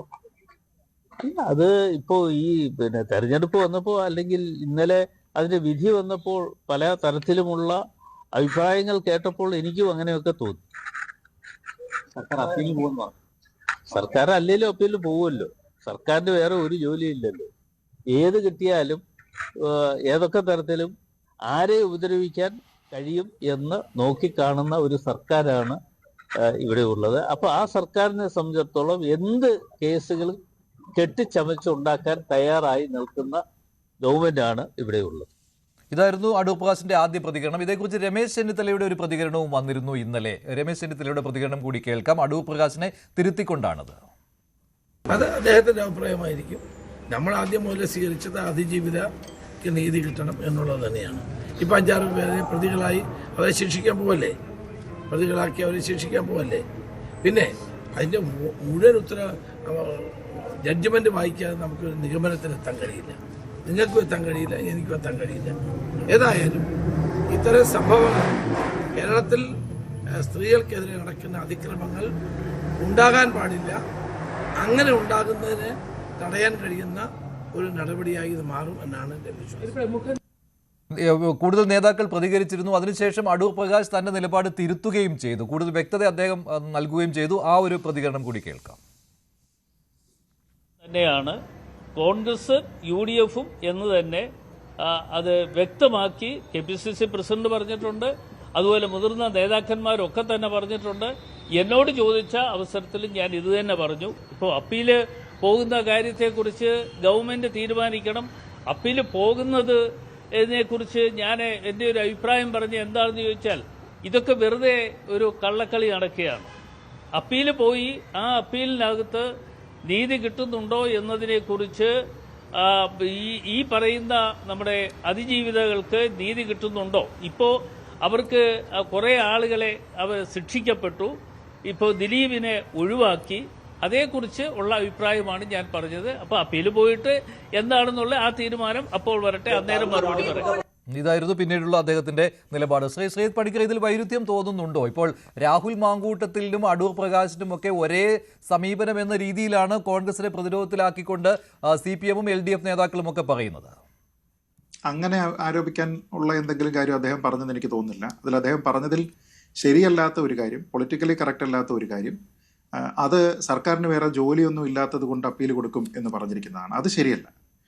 കാരണം നമ്മൾ അതിജീവിതയോടൊപ്പമാണ് നിൽക്കുന്നതെങ്കിൽ, അതിജീവിതയ്ക്ക് ഈ കിട്ടിയിരിക്കുന്ന വിധിയിൽ പൂർണ്ണമായിട്ടുള്ള തൃപ്തി ഇല്ല എങ്കിൽ നിശ്ചയമായിട്ടും അവർക്കതിന് അപ്പീൽ കൊടുക്കാനുള്ള എല്ലാവിധ അവകാശവുമുണ്ട്. അതുകൊണ്ട് അതിന് പ്രോസിക്യൂഷൻ അപ്പീൽ കൊടുത്ത് അവരെ സഹായിക്കേണ്ടതാണ്. പ്രോസിക്യൂഷൻ എന്ന് പറയുമ്പോൾ സർക്കാരാണ്. അപ്പോൾ അത് സർക്കാർ ചെയ്യേണ്ടതായിട്ടുള്ള ഒരു നടപടിയാണ്. അതല്ലാതെ സർക്കാരിന് വേറെ ജോലി ഇല്ലാതിരിക്കുമ്പോഴല്ല സർക്കാർ സാധാരണ അപ്പീൽ കൊടുക്കാറുള്ളത്. വേണമെങ്കിൽ മറ്റു രീതിയിൽ അദ്ദേഹത്തിന് സർക്കാരിനെ ബ്ലെയിം ചെയ്യണമെന്നുണ്ടെങ്കിൽ ചെയ്യാമായിരുന്നു. എങ്ങനെ? അതായത് ഇവിടെ എല്ലാവരും വിശ്വസിച്ചിരുന്ന ഈ വിഷയത്തിലെ ഒരു കോൺസ്പിറേറ്റർ ഉണ്ട്, അത് ദിലീപായിരുന്നു. ആ ദിലീപിനെതിരെ കൃത്യമായിട്ടുള്ള രേഖകൾ ഒന്നും തന്നെ കൊണ്ടുവന്ന് സമർപ്പിക്കുന്നതിനും അവർ ചുമത്തപ്പെട്ടിരിക്കുന്ന കുറ്റങ്ങളൊന്നും തന്നെ കൃത്യമായി തെളിയിക്കുന്നതിന് വേണ്ടുന്ന കാര്യങ്ങളൊന്നും നടത്തുന്നതിനും പോലീസോ പ്രോസിക്യൂഷനോ സർക്കാരോ ശ്രമിച്ചില്ല എന്നോ അല്ലെങ്കിൽ ശ്രമിച്ചു പരാജയപ്പെട്ടു, അത് സർക്കാരിന്റെ പിടിപ്പുകേടാണ് എന്ന് പറഞ്ഞ് സർക്കാർ വിമർശനമായിരുന്നു അദ്ദേഹം ഉദ്ദേശിച്ചിരുന്നതെങ്കിൽ അദ്ദേഹത്തിന് അത് പറയാമായിരുന്നു. പക്ഷേ ലീഗലായിട്ട് നിങ്ങളുടെ മുന്നിലുള്ള ഒരു അവന്യൂ ആണ് ഒരു വിധി. നിങ്ങൾക്കതിൽ പ്രിയമില്ല എങ്കിൽ അപ്പീൽ കൊടുക്കാനുള്ള ഒരു അവകാശം, അതൊരു റൈറ്റാണ്. അത് എല്ലാവർക്കും കിട്ടുന്ന റൈറ്റ് അല്ല, അതിൽ കക്ഷികളായിട്ടുള്ള ആൾക്കാർക്ക് മാത്രം കിട്ടുന്ന ഒരു റൈറ്റാണ്. അപ്പോൾ അങ്ങനെ ഒരു അപ്പീലിന് വേണ്ടിയിട്ട് പോകുമ്പോൾ അതിന് പോകാനുള്ള എല്ലാവിധ സഹായവും സർക്കാർ ചെയ്യും എന്ന് പറയുമ്പോൾ, മന്ത്രി ശ്രീ രാജീവ് അടക്കമുള്ള ആൾക്കാർ, അദ്ദേഹം നിയമമന്ത്രിയാണല്ലോ, അദ്ദേഹം അടക്കമുള്ള ആൾക്കാർ അത് പറയുമ്പോൾ അത് സർക്കാരിന് വേറെ ജോലി ഇല്ലാത്തത് കൊണ്ടാണ് എന്ന് പറയുന്നത് ആ പ്രതിഭാഗത്ത് അല്ലെങ്കിൽ വാദിഭാഗത്ത് നിൽക്കുന്ന ആൾക്കാരെ ഒന്നടങ്കം ആക്ഷേപിക്കുന്നതിന് തുല്യമാണ്. ഞാനതിൽ കാണുന്ന ഒരേ ഒരു പ്രശ്നം അത് മാത്രമാണ്. അതല്ലാതെ ദിലീപിനെ പിന്തുണച്ച് സംസാരിക്കാൻ കഴിയില്ല എന്നൊന്നും ഞാൻ കരുതുന്നില്ല. കാരണം ദിലീപ് ഇപ്പോൾ കുറ്റവാളിയല്ല. ദിലീപ് അക്യൂസ്ഡ് ആയിരുന്നു, ആരോപിതനായിരുന്നു, പ്രതിയായിരുന്നു. അവിടെ നിന്ന് ദിലീപ് ഇപ്പോ വെറുതെ വിട്ടിരിക്കുകയാണ് അദ്ദേഹത്തിനെ. അപ്പൊ കോൺഗ്രസ് നേതാക്കൾ തിരുത്തിച്ചു. നിലപാടിൽ സംശയം തോന്നുന്നുണ്ട്. കോൺഗ്രസിന് വ്യക്തമായ നിലപാടെടുക്കാൻ പറ്റിയിട്ടുണ്ടോ ഇല്ലയോ എന്നുള്ളത്. അല്ല, കോൺഗ്രസിന് ആ വിഷയത്തിൽ എന്താണ് നിലപാടെന്നുള്ളതിനെ കുറിച്ച് എനിക്കറിയില്ല. അദ്ദേഹം പറയുന്നത് KPCCയുടെ അധ്യക്ഷനൊക്കെ അതിനെക്കുറിച്ച് പറഞ്ഞിട്ടുണ്ട് എന്നാണ്. അങ്ങനെ ഉണ്ട് എങ്കിൽ നല്ലത്. പക്ഷേ ഇവിടെ അദ്ദേഹം ശ്രീ അടൂർ പ്രകാശിന്റെ പ്രസ്താവനയിൽ ഞാൻ കാണുന്ന ഏറ്റവും വലിയ പോരായ്മ, അദ്ദേഹം സർക്കാരിന് വേറെ ജോലി ഇല്ലാത്തത് കൊണ്ടാണ് അപ്പീലിന് പോകുന്നത് എന്ന് പറഞ്ഞത് അതിൽ പരാതിക്കാരിയായിട്ടുള്ള സ്ത്രീയെയും പ്രോസിക്യൂഷനെ മൊത്തത്തിലും സ്ത്രീപക്ഷവാദികളായിട്ടുള്ള ആൾക്കാരെ മുഴുവനും അപമാനിക്കുന്നതിന് തുല്യമാണ്. ദിലീപിനെ നമുക്ക് സപ്പോർട്ട് ചെയ്യുന്നതിന് ഒരിക്കലും അതിജീവിതയായിട്ടുള്ള ആളിനെ അപമാനിക്കേണ്ടുന്ന ആവശ്യമില്ല. അതിന്റെ പേരിൽ സർക്കാരിനോട് പൊളിറ്റിക്കൽ സ്കോർ സെറ്റിൽ ചെയ്യാൻ വേണ്ടിയിട്ട് പോകേണ്ടുന്ന കാര്യമില്ല. അതായത് രാഹുൽ മാങ്കൂട്ടത്തിൽ ചെയ്തതുപോലെ കോൺഗ്രസിനെ വെട്ടിലാക്കുന്നില്ല അടൂർ പ്രകാശ് അല്ലേ? അല്ല, അത് ദിലീപിന്റെ കാര്യത്തിൽ, അതായത് ദിലീപ് നിരപരാധിയാണ് എന്ന് അദ്ദേഹം പറയുന്ന കാര്യത്തിൽ അത് നിരപരാധിയാണെന്ന് ഇപ്പോൾ നമ്മുടെ മുന്നിലുള്ള എവിഡൻസ് ആണ് ഞാൻ പറഞ്ഞത്. പക്ഷേ അതിജീവിതയുമായി ബന്ധപ്പെട്ട് നടത്തിയിരിക്കുന്ന പരാമർശം എന്ന് പറയുന്നത് ഇപ്പൊ നമുക്ക് പറയാം, എന്താ രാഹുൽ ഈശ്വർ പറഞ്ഞു, രാഹുൽ മാങ്കൂട്ടത്തിലല്ല, രാഹുൽ ഈശ്വർ എന്ത് കേസിലാണോ ഇപ്പൊ അകത്ത് കിടക്കുന്നത്, അതായത് ഒരു അതിജീവിതയെ അപമാനിച്ചു എന്ന് പറയുന്നതിന് തുല്യമായിട്ടുള്ള ഒരു സ്റ്റേറ്റ്മെന്റാണ്. ആ നിലയ്ക്ക് പൂർണ്ണമായിട്ടും അത് കോൺഗ്രസിനെ വെട്ടിലാക്കുന്നതാണ്. ജനാധിപത്യ വിശ്വാസികളായിട്ടുള്ള സ്ത്രീപക്ഷവാദികളായിട്ടുള്ള ആൾക്കാരെ വെട്ടിലാക്കുന്ന സ്റ്റേറ്റ്മെന്റ് ആണ്. അതല്ലാതെ അതിന്റെ ആദ്യ ഭാഗത്തിൽ ഞാൻ പ്രശ്നമൊന്നും കാണുന്നില്ല. പക്ഷെ രണ്ടാമത്തെ ഭാഗം ശരിയല്ല, ധാർമ്മികമായിട്ടും ശരിയല്ല, പൊളിറ്റിക്കലിയും ശരിയല്ല എന്നുള്ളതാണ് എന്റെ അഭിപ്രായം. ശരി, ശ്രീ റെജി ലൂക്കോസ്, ഇപ്പോൾ രാഹുൽ മാങ്കൂട്ടത്തിലിനെയും അടൂർ പ്രകാശിനെയും ഒരേ തട്ടിൽ തൂക്കിക്കൊണ്ടുള്ള പ്രതികരണങ്ങളാണല്ലോ CPM നേതാക്കളിൽ നിന്ന് വരുന്നത്. എന്താണത് ഈ തദ്ദേശ ഭരണ തെരഞ്ഞെടുപ്പിൽ ഉപയോഗിക്കുക എന്നുള്ളത് മാത്രമാണല്ലോ? തദ്ദേശ ഭരണ ഉപതെരഞ്ഞെടുപ്പിൽ ദിലീപ് വിഷയം ഒരു ചർച്ചാ വിഷയമാകുമെന്ന് ഞാൻ പ്രതീക്ഷിക്കുന്നില്ല. കാരണം ഗ്രൗണ്ടിൽ വർക്ക് ചെയ്ത ഒരാളെന്ന് എനിക്ക് വളരെ വ്യക്തമറിയാം. പക്ഷേ കേരളത്തിൽ ഏറ്റവും കൂടുതൽ റിഫ്ലക്ട് ചെയ്തൊരു വിഷയം എന്ന് പറയുന്നത് KPCCയുടെ നേതൃത്വത്തിൽ കേരളത്തിലെ സുരക്ഷയ്ക്കും കേരളത്തിലെ സ്ത്രീ സുരക്ഷയ്ക്കും പ്രത്യേകിച്ച് ഭയപ്പെടുത്തുന്ന നേതാക്കന്മാർ കൂടിയിരിക്കുന്നുണ്ടെന്നുള്ളത് ചർച്ചാ വിഷയമാണ്. അതിൽ ഏറ്റവും കൂടുതൽ പൊളിറ്റിക്കൽ ഡാമേജ് വന്നിരിക്കുന്നത് സാക്ഷാൽ KPCC പ്രസിഡന്റ് ബഹുമാനപ്പെട്ട സണ്ണി ജോസഫ് സാറിനാണ്. ദിലീപ് വിഷയത്തെ സംബന്ധിച്ചോളം ആർക്കും എന്താ പറയുക, പല രീതിയിലുള്ള അഭിപ്രായങ്ങളുണ്ട്. എനിക്ക് എന്റേതായ ചില അഭിപ്രായങ്ങളുണ്ട്. കാരണം ഈ വിഷയം ഉണ്ടായി രാത്രി 11:50 മനോരമ എന്ന് പറഞ്ഞ വിഷ്വൽ ചാനലിലാണ് ഡോക്ടർ ലാൽ നടൻ കം പ്രൊഡ്യൂസറായ ലാലിന്റെ വീട്ടിൽ ചെല്ലുകയും അവിടെ മുതലുള്ള ലൈവ് കണ്ട ഒരാളാണ്. പിറ്റോസിന്റെ ആ വൈകുന്നേരം അന്നത്തെ ഒരു പ്രമുഖ ചാനലിൽ ഞാൻ ചർച്ചയ്ക്കുണ്ടായിരുന്നു. തുടർച്ചയായിട്ട് 3 മാസം ഞാൻ ചർച്ചയ്ക്കുണ്ടായിരുന്നു, 3-4 ദിവസം ഓടിച്ചിട്ട്. അതുകൊണ്ട് ആ വിഷയത്തിൽ എനിക്ക് എന്റേതായ കൃത്യമായ ഒരു നിലപാടുണ്ട്. അതിന്റെ ആദ്യത്തെ ദിവസം ആ രാത്രി ലാലിന്റെ വീട്ടിൽ നടന്ന നാടകങ്ങൾ എന്താണെന്നുള്ളത് പ്രത്യക്ഷമായിട്ട് കണ്ട ഒരാളെന്ന നിലയ്ക്ക് അത് ലൈവായിട്ട് നമ്മുടെ കഥകളെ വാർത്തകൾ പറയാൻ വിശ്വസിക്കേണ്ടതാണ്. എനിക്ക് എന്റേതായ ചില നിഗമനമുണ്ട്. ഞാൻ ഈ ചർച്ചയിൽ ഡിസ്ക്ലോസ് ചെയ്യാനായിട്ട് ആവശ്യപ്പെടുന്നില്ല, അത് ആഗ്രഹിക്കുന്നില്ല. അത് പിന്നീട് നമുക്ക് ഒരു ചർച്ച ചെയ്യാം. ഇതൊക്കെ ഒന്ന് കലങ്ങി പറയട്ടെ. ഇവിടുത്തെ വിഷയം എന്താണ്? ഇവിടുത്തെ ഏറ്റവും വലിയ പ്രശ്നം എന്ന് പറയുന്നത്, ഇപ്പൊ പൊളിറ്റിക്കലി പറയുകയാണെന്നുണ്ടെങ്കിൽ അടൂർ പ്രകാശിന്റെ അഭിപ്രായം അടൂർ പ്രകാശ് പറയുന്നതിനോടൊന്നും എനിക്ക് വിയോജിപ്പൊന്നുമില്ല. അതിൽ ഭാഗികമായിട്ട് ശ്രീജിത്ത് പണിക്കർ പറയുന്നതോട് ഞാൻ യോജിക്കുന്ന ഒരാളാണ്. പക്ഷേ അടൂർ പ്രകാശ് പറഞ്ഞ ചില കാര്യങ്ങൾ അദ്ദേഹം UDF പ്രമുഖനായതിനു ശേഷം അദ്ദേഹം പറഞ്ഞ വിടുവായുത്തരങ്ങളുടെ ഒരു പരമ്പര തന്നെ നമുക്ക് പറയാൻ പറ്റും. ഏറ്റവും ഒടുവിൽ പറഞ്ഞത് ഈ ആദ്യത്തെ പെൺകുട്ടിയുടെ ശബ്ദം അത് AA ആണെന്ന് അദ്ദേഹം പറഞ്ഞു. അതൊക്കെ ഒരു രാഷ്ട്രീയ നേതാവിന്റെ ഭാഗത്തുനിന്ന് പറയാൻ പറ്റുമോ? പ്രത്യേകിച്ച് സ്ത്രീയായിട്ട് ബന്ധപ്പെട്ട ഒരു വിഷയത്തിൽ അതിനകത്തൊക്കെ മിതത്വം പാലിക്കണമെന്നുള്ള അഭിപ്രായമുള്ള ആളാണ് ഞാൻ. കാരണം നമ്മുടെ നാടെന്ന് പറയുന്നത് ഏത് രീതിയിൽ ഏത് വൃത്തിയായിട്ട് പ്രവൃത്തി ചെയ്യുന്നവരെ അനുകൂലിക്കുന്ന കുറെ ആളുകളുടെ സംഗമമായിട്ട് കേരളം മാറിയിട്ടുണ്ട്. പക്ഷെ എന്നെ ഭയപ്പെടുത്തുന്നത് ഇതൊന്നുമല്ല. ഇന്ന് KPCC പ്രസിഡന്റ് പറഞ്ഞൊരു പ്രസ്താവനയുണ്ട് മാധ്യമങ്ങളോട്. എന്താ അറിയോ? കെണി ഒരുക്കാനായിട്ട് പാർട്ടിക്ക് കെണിയൊരുക്കാൻ കെട്ടിച്ചമച്ച ഒരു കഥയാണ് ഈ രണ്ടാമത്തെ പരാതി എന്ന് അദ്ദേഹം പറഞ്ഞത്. അദ്ദേഹത്തിന്റെ ഉത്തരവാദിത്തപ്പെട്ട പദവിയിൽ നിന്ന് MLA സ്ഥാനത്ത് നിന്ന് അദ്ദേഹം രാജിവെക്കണം. കാരണം ഒരു മനുഷ്യനും അങ്ങനെ പറയാൻ പാടില്ല. അദ്ദേഹം എവിടെയാണ് ഇരിക്കണം എന്നുള്ളതിന്റെ വലിയ സുബോധം അദ്ദേഹത്തിനുണ്ട്. അദ്ദേഹം പറഞ്ഞെന്താ, ഈ പെൺകുട്ടിക്കിട്ട് അദ്ദേഹം ചാരിയിരിക്കുന്നത്. ആദ്യം ഈ പെൺകുട്ടി പരാതി കൊടുത്തു KPCC പ്രസിഡന്റിനും മുഖ്യമന്ത്രിക്കും ഒക്കെ. അത് അവർ മെയിൽ ചെയ്തു പരാതി. ആ പരാതി ഇദ്ദേഹം പറഞ്ഞു ഞാൻ പ്രതിപക്ഷ നേതാവിനോട് ആലോചിച്ചതിന് ശേഷം നേരെ DGPക്ക് ആ പരാതി ഡൈവേർട്ട് ചെയ്തെന്ന് പറയുന്നു. അപ്പൊ തന്നെ അവിടെ തന്നെ അദ്ദേഹത്തിന് ഉത്തരവാദിത്തം അദ്ദേഹം നിർവഹിച്ചതായിട്ടാണ് നമുക്ക് ഫീൽ ചെയ്യുന്നത്. അല്ല എങ്കിൽ ഇത് കെണിയാണെങ്കിൽ ഊരും പേരില്ല എന്ന് പറഞ്ഞാൽ അദ്ദേഹം കൊടുക്കാൻ പാടില്ല. കാരണം DGP മുഖ്യമന്ത്രിക്ക് ഡയറക്റ്റ് കൊടുത്തിട്ടുണ്ട്. ഒന്നതെ. രണ്ടാമത്തെ സംസാരമാണ് നമ്മളെ ഞെട്ടിച്ചു കളഞ്ഞത്. എവിടെ എന്തുകൊണ്ട് മൊഴി കൊടുക്കുന്നില്ല എന്ന് പറഞ്ഞ് ഈ മാങ്കൂട്ടത്തിനെ വിളിപ്പിക്കാനായിട്ട് ഇവരെല്ലാരും രംഗത്തിറങ്ങിയപ്പോൾ പെൺകുട്ടി കഴിഞ്ഞ ദിവസം ADGPക്ക് മുമ്പാകെ ഡയറക്റ്റ് ആയിട്ട് മൊഴി കൊടുത്തു. ആ മൊഴി കൊടുത്തത് പുറത്തു വന്ന വാർത്താപ്രകാരമാണെങ്കിൽ നമ്മൾ കേട്ടതിനേക്കാൾ ഭയാനകമാണ്. 21 വയസ്സ് മാത്രം പ്രായമുള്ള ഒരു പെൺകുട്ടി അവരുടെ വീടുകളിന്റെ ചുറ്റും പലതവണ പോയി വിവാഹം കഴിക്കാം എന്ന് പറഞ്ഞ് വ്യാമോഹം നടത്തി ഒരു ഹോം സ്റ്റേയിലേക്ക് വിളിച്ചു വരുത്തി, മറ്റൊരു ക്രിമിനലിനെ വിട്ട് വിളിച്ചു വരുത്തി അതിഭയാനകമായി പീഡിപ്പിച്ചു. ദേഹം മുഴുവനും മുറിവേറ്റു. നമ്മൾ ചാൾസ് ഡാർവിൻസ് എന്ന് പറയുന്ന ഒരു അമേരിക്കക്കാരൻ 1913 അമേരിക്കയിൽ നടത്തിയൊരു ക്രൂരമായ സ്ത്രീപീഡനമുണ്ട്. കേട്ടിട്ടുണ്ടായിരിക്കും. അതിനെക്കുറിച്ച് ബുക്ക് വരെ ഇറങ്ങിയിട്ടുണ്ട്. ആ മനുഷ്യൻ ചെയ്തതിനൊക്കെ ഭീകരമായിട്ട് ഈ കൊച്ചു പെൺകുട്ടിയെ ഇയാൾ ക്രൂരമായി പീഡിപ്പിച്ചത് മാത്രമല്ല, വിവാഹം കഴിക്കാമെന്ന് പറഞ്ഞുകൊണ്ട് അയാൾ ഗർഭധാരണം നടത്തിയിട്ട് പറയുന്നു അയാൾ അതിന് പറ്റില്ല എന്ന് പറയുന്നു. ആ പെൺകുട്ടി ഒരു പരിധിവരെ കേരള പെൺകുട്ടികൾക്കൊപ്പമാണെന്ന് വിശ്വസിച്ചുകൊണ്ട് ആദ്യത്തെ പെൺകുട്ടിയുടെ പരാതിയിൽ തന്നെ ജനത്തിന്റെ മനസ്സിൽ ആ പെൺകുട്ടികൾ സഹതാപം ഉണ്ടായിരുന്നു. ഈ പെൺകുട്ടി തന്നെ പരാതി കൊടുത്തപ്പോൾ ആ പരാതി പാർട്ടിക്ക് വെച്ച കെണിയാണെന്ന് പറഞ്ഞാൽ അത് മൊഴി പോലും കൊടുത്തിട്ട് പറഞ്ഞ KPCC പ്രസിഡന്റ് സണ്ണി ജോസഫാണ് ഇന്ന് നമ്മുടെ കേരളത്തിലെ സ്ത്രീ സമൂഹത്തിനോട് പറഞ്ഞ ഏറ്റവും വലിയ അപമാനം പറഞ്ഞ ആൾ. ഒരു സംശയമില്ല. അദ്ദേഹത്തിന് അത് എങ്ങനെ പറയാൻ തോന്നി? ആ പെൺകുട്ടിയല്ലേ പരാതി കൊടുത്തത് പിന്നെ കേരളത്തിലെ ആഭ്യന്തരമന്ത്രിയോ അല്ലെ കേരളത്തിലെ CP നേതാവാണോ പരാതി കൊടുത്തത്? വിക്റ്റിമായി അതേ പെൺകുട്ടി പരാതി കൊടുത്തിട്ട് മൊഴി കൊടുത്തതിന് ശേഷം ഈ മനുഷ്യൻ ജാമ്യം കിട്ടിയ ഉടനെ പറഞ്ഞെന്താ, അത് പാർട്ടിക്ക് വെച്ചൊരു കെണിയായിരുന്നു എന്ന്. അങ്ങനെ പറഞ്ഞൊരു KPCC പ്രസിഡന്റാണെന്ന് കേരളത്തിലെ ജനങ്ങളുടെ മുമ്പിൽ വലിയൊരു നെഗറ്റീവ് കഥാപാത്രമായിട്ട് നിൽക്കുന്നത്. ഞാൻ ഒരിക്കലും അദ്ദേഹത്തിന് പ്രതീക്ഷിച്ചില്ല. അദ്ദേഹം KPCC പ്രസിഡന്റ് ആയതിനു ശേഷം അദ്ദേഹം മലയൊന്നും മറിക്കത്തില്ല, ഒരു ഉത്തേജനമൊന്നും ആ പാർട്ടിയിൽ നമുക്കറിയാം. കാരണം ഒരു ദുർബല ആരുടെയോ ഒരു നോമിനിയായിട്ട് അദ്ദേഹം വന്നു, ഒരു പകരക്കാരനായിട്ട് വന്നു. ആന്റോ ജോസഫിന്റെ പേരിൽ വന്ന ആരോപണങ്ങളുടെ പേരിൽ ഇദ്ദേഹം വന്നപ്പോൾ നമ്മൾ കരുതുന്ന മാന്യനായ വ്യക്തി മാന്യമായ രീതിയിൽ മിതത്തോടുകൂടി തന്നെ മേലാളന്മാർ പറയുന്ന അനുസരിച്ച് പോകുന്ന പ്രതീക്ഷ. പക്ഷെ ഇദ്ദേഹം ആദ്യ ദിവസം വെരി ഫസ്റ്റ് ഡേ ഓൺവേഴ്സ് ആദ്യത്തെ പരാതി കിട്ടിയ ആ ഓഡിയോ വന്ന് അന്ന് മുതൽ ഈ സണ്ണി ജോസഫ് എന്ന് പറയുന്ന KPCC പ്രസിഡന്റ് നിലപാടുണ്ടായിരുന്നു. നിങ്ങൾ ആലോചിച്ച് നോക്കൂ. അടുത്ത പ്രാവശ്യമൊക്കെ പോട്ടെ, അടുത്ത പ്രാവശ്യമായിട്ട് നമുക്ക് വിലയിരുത്താൻ ഒരുപാട് ഘട്ടങ്ങൾ വേറെ ഉണ്ട്. KPCC പ്രസിഡന്റ് സണ്ണി ജോസഫിന്റെ നിലപാടുണ്ടായിരുന്നു. ആദ്യ ദിവസം മുതൽ BD സതീശന് നിർബന്ധം ബുദ്ധിയാൽ ഇയാളെ സസ്പെൻഡ് ചെയ്തതിന്റെ 2 ദിവസം കഴിഞ്ഞപ്പോൾ നിയമസഭയിലേക്ക് എത്താനായിട്ട് പ്രേരണ കൊടുത്ത ആരാ? അയാളോടൊപ്പം പോയ യൂത്ത് കോൺഗ്രസിന്റെ പ്രസിഡന്റ് അല്ലേ, ജില്ലാ പ്രസിഡന്റ്, അയാളൊന്നൊരു സ്ഥാനാർത്ഥിയല്ലേ? പിന്നീട് ഈ KPCC പ്രസിഡന്റ് തന്റെ കൈ കൊണ്ട് തന്നെ സസ്പെൻഷന് വിധേയനാക്കിയ ആ മനുഷ്യനെ പിന്തുണച്ചുകൊണ്ട് എത്രയോ തവണ രംഗത്ത് വന്നു. പാലക്കാട് അയാൾ രംഗപ്രവേശം ചെയ്തപ്പോൾ ആദ്യം പിന്തുണ കൊടുത്ത ആരാ? ഈ KPCC പ്രസിഡന്റാ. സസ്പെൻഷൻ പറഞ്ഞ വാക്ക് അദ്ദേഹത്തിന് അറിയാവോ? അദ്ദേഹം ഒന്ന് മനസ്സിലാക്കണം. നാളുകളിൽ അദ്ദേഹം ജനങ്ങളെ ഇനി വീണ്ടും അഭിമുഖീകരിക്കുന്നതാ. അപ്പൊ ഈ ഇത്തരം നേതാക്കന്മാരും ഒരുപാട് പേരുണ്ട് ആ കൂട്ടത്തില്. ആ കൂട്ടത്തിലുള്ളത് ഷാഫി പറമ്പിലുണ്ട്, നമ്മുടെ VK ശ്രീകണ്ഠനുണ്ട്. ഞാൻ അവരൊന്നും പരാമർശിക്കുന്നില്ല, അവർക്കൊന്നും അത്ര ഗൗരവം ഞാൻ കൊടുക്കുന്നില്ല. ഷാഫി പറമ്പിലൊക്കെ നിലപാടുകളെ ജനങ്ങൾ ചോദ്യം ചെയ്തോളൂ, അത് പിന്നീട് പോട്ടെ. ഈ KPCC പ്രസിഡന്റ് ഇപ്പോൾ പറഞ്ഞ വാക്കാണ് കേരളം ഭയത്തോടുകൂടി. ശരി, ശ്രീ റജി ലൂക്കോസ്, അപ്പോൾ അടൂർ പ്രകാശിന്റെ കാര്യത്തിൽ കോൺഗ്രസിന് അത്ര ബുദ്ധിമുട്ടുണ്ടാവുകയില്ല, അത് പറഞ്ഞു നിൽക്കാവുന്ന കാര്യമാണ്. അദ്ദേഹത്തെ തിരുത്തിക്കുകയും ചെയ്തു.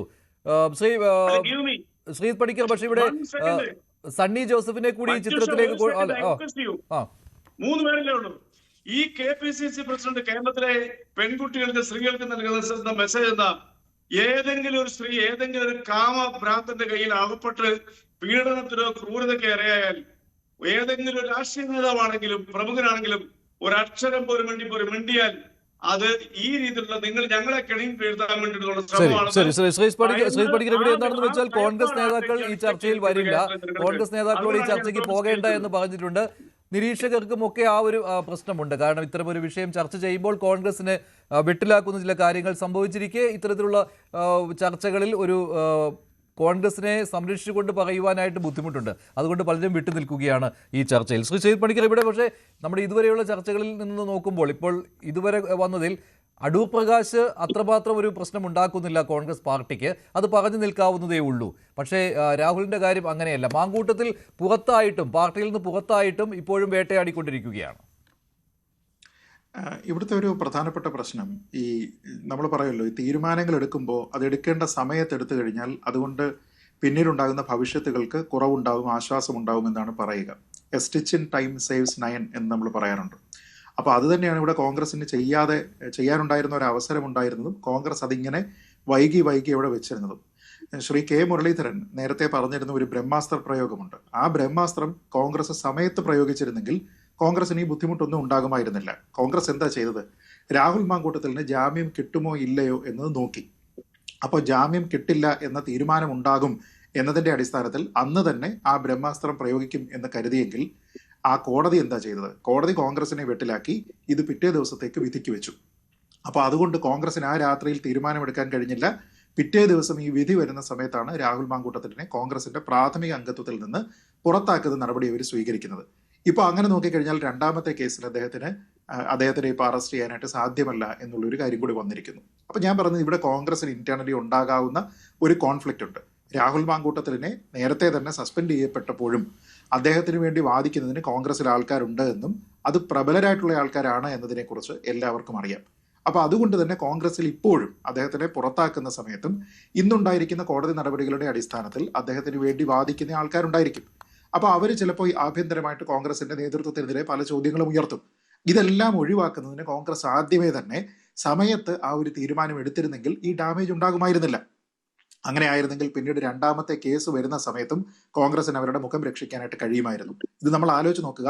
കോൺഗ്രസ് പ്രാഥമികമായി എടുത്തു, ഞങ്ങൾ ഏറ്റവും വലിയ മാതൃകാപരമായിട്ടുള്ള തീരുമാനമാണ് എടുത്തത് എന്നൊക്കെ വലിയ വായിൽ ഒച്ച വെച്ച് പറഞ്ഞു. പക്ഷേ അതിനുശേഷമാണ് ഈ രണ്ടാമത്തെ കോർട്ട് കേസ് പോലും വരുന്നത്. ആ സമയത്തെങ്കിലും കോൺഗ്രസിന് ഈ ഒരു തീരുമാനമെടുക്കാൻ കഴിയുമായിരുന്നെങ്കിൽ അത് കോൺഗ്രസിനെ രക്ഷപ്പെടുത്തുമായിരുന്നു. ഇപ്പോൾ കോൺഗ്രസിന് സത്യത്തിൽ അങ്ങനെ രാഹുൽ മാങ്കൂട്ടത്തിലിനെ കുറിച്ച് ന്യായീകരിക്കുന്നതിനോ എന്തെങ്കിലും പറയുന്നതിനോ ഒന്നും തന്നെ ഒരു ബാധ്യതയുമില്ല. അപ്പോൾ ഈ ഒരു ഘട്ടത്തിൽ കോൺഗ്രസ് എന്തിനാണ് ഇതുമായി ബന്ധപ്പെട്ട ഒരു ചർച്ചയിൽ നിന്ന് മാറി നിൽക്കുന്നത് എന്ന് മാത്രം മഞ്ജുഷ ഒന്ന് ആലോചിച്ച് നോക്കും. ഇപ്പൊ രാഹുൽ മാങ്കൂട്ടത്തിൽ കോൺഗ്രസിന്റെ അംഗമല്ല എങ്കിൽ പിന്നെ രാഹുൽ മാങ്കൂട്ടത്തിനെതിരെ ഫ്രീ സ്പീച്ച് നടത്തുന്നതിന് വേണ്ടി കോൺഗ്രസിലുള്ള ആൾക്കാർക്ക് സാധിക്കുമല്ലോ. കോൺഗ്രസിൻ്റെതല്ലാത്ത ഒരാളിനെ, ഇന്ത്യൻ നാഷണൽ കോൺഗ്രസ് എന്ന് പറയാൻ കഴിയില്ലാത്ത ഒരാളിനെ മാറ്റി നിർത്തുകയാണെങ്കിൽ അവരെ എന്തു പറയുന്നതിനും ഇങ്ങനെയുള്ള ധാർമ്മികമായിട്ടുള്ള ഒരു വിഷയത്തിൽ ഒരു അഭിപ്രായം പറയുന്നതിന് കോൺഗ്രസിന് ബുദ്ധിമുട്ടില്ല. പക്ഷെ ഇവിടെ കോൺഗ്രസ് മാത്രമാണ് മാറി നിൽക്കുന്നത്. മഞ്ജുഷ പറഞ്ഞതുപോലെ കോൺഗ്രസിനെ അനുകൂലിച്ച് സംസാരിക്കുന്ന നിരീക്ഷകർ പോലും വരുന്നില്ല എന്ന് പറയുമ്പോൾ അതിലൊരു വലിയ ആശയക്കുഴപ്പമുണ്ട്. അവർക്ക് ഇൻഡിവിജ്വലി അവരുടെ അഭിപ്രായം പറയാൻ കഴിയാത്തത് കൊണ്ടോ അതിനെന്തെങ്കിലും തടസ്സമുള്ളത് കൊണ്ടോ അല്ല, മറിച്ച് അത് അനാവശ്യമായിട്ടുള്ള ചില ചർച്ചകൾക്ക് വീണ്ടും വഴി തെളിക്കും എന്ന് കോൺഗ്രസ് പാർട്ടിക്ക് തോന്നുന്നുണ്ടാകും. അപ്പൊ അങ്ങനെയുള്ള ആൾക്കാരുമായിട്ട് ചിലപ്പോൾ പാർട്ടിയുടെ നേതൃത്വത്തിന് എന്തെങ്കിലും തരത്തിലുള്ള ലിങ്ക് ഉണ്ടെങ്കിൽ അവരെ ഇന്ന് പോകേണ്ട എന്ന് പറഞ്ഞ് ഇവര് പിന്നെ തിരിച്ചുവിട്ടിട്ടുണ്ടാകും. അങ്ങനെ ഒരു കാരണം ഉള്ളത് കൊണ്ടാണ്. എന്ന് വെച്ചാൽ അത് സൂചിപ്പിക്കുന്നത് എന്താണ്? തത്വത്തിൽ ഈ കോൺഗ്രസിന്റെ അടച്ചിട്ട മുറിയിൽ ഇപ്പൊ രാഹുൽ മാങ്കൂട്ടത്തിൽ ഇല്ല, പുറത്താണ് നിൽക്കുന്നത് എങ്കിലും കുറെ അകത്തുള്ള ആൾക്കാർ ഇപ്പോഴും അദ്ദേഹത്തിനോടൊപ്പം പുറത്ത് നിൽക്കുന്നുണ്ട് എന്നതാണ് വസ്തുത. ഞാൻ പറഞ്ഞത് ലോങ് റണ്ണിൽ കോൺഗ്രസിന് എന്ത് തരത്തിലുള്ള ഗുണമാണ് ചെയ്യാൻ പോവുക? നിങ്ങളൊരു തീരുമാനം എടുത്തു കഴിഞ്ഞാൽ രാഹുൽ മാങ്കൂട്ടത്തിൽ പുകഞ്ഞ കൊള്ളിയാണ് പുറത്ത് എന്ന് നിങ്ങൾ തീരുമാനമെടുത്താൽ, ബ്രഹ്മാസ്ത്ര പ്രയോഗത്തിൽ കൂടി അദ്ദേഹത്തിനെ ഞങ്ങൾ ഒഴിവാക്കിയിരിക്കുന്നു എന്നാണ് തീരുമാനമെങ്കിൽ പിന്നീട് അങ്ങേരെ നിങ്ങളുടെ മറുപക്ഷത്താണെന്ന് നിങ്ങൾ എന്താ ചിന്തിക്കാത്തത്?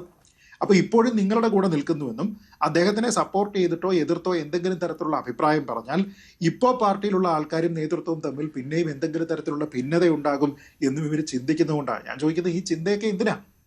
അപ്പൊ നിങ്ങൾ എടുത്തിരിക്കുന്ന തീരുമാനം, ആ തീരുമാനത്തിന്റെ ഇന്റഗ്രിറ്റി ഈ കാര്യമല്ലേ ചോദ്യം ചെയ്യപ്പെടുന്നത്?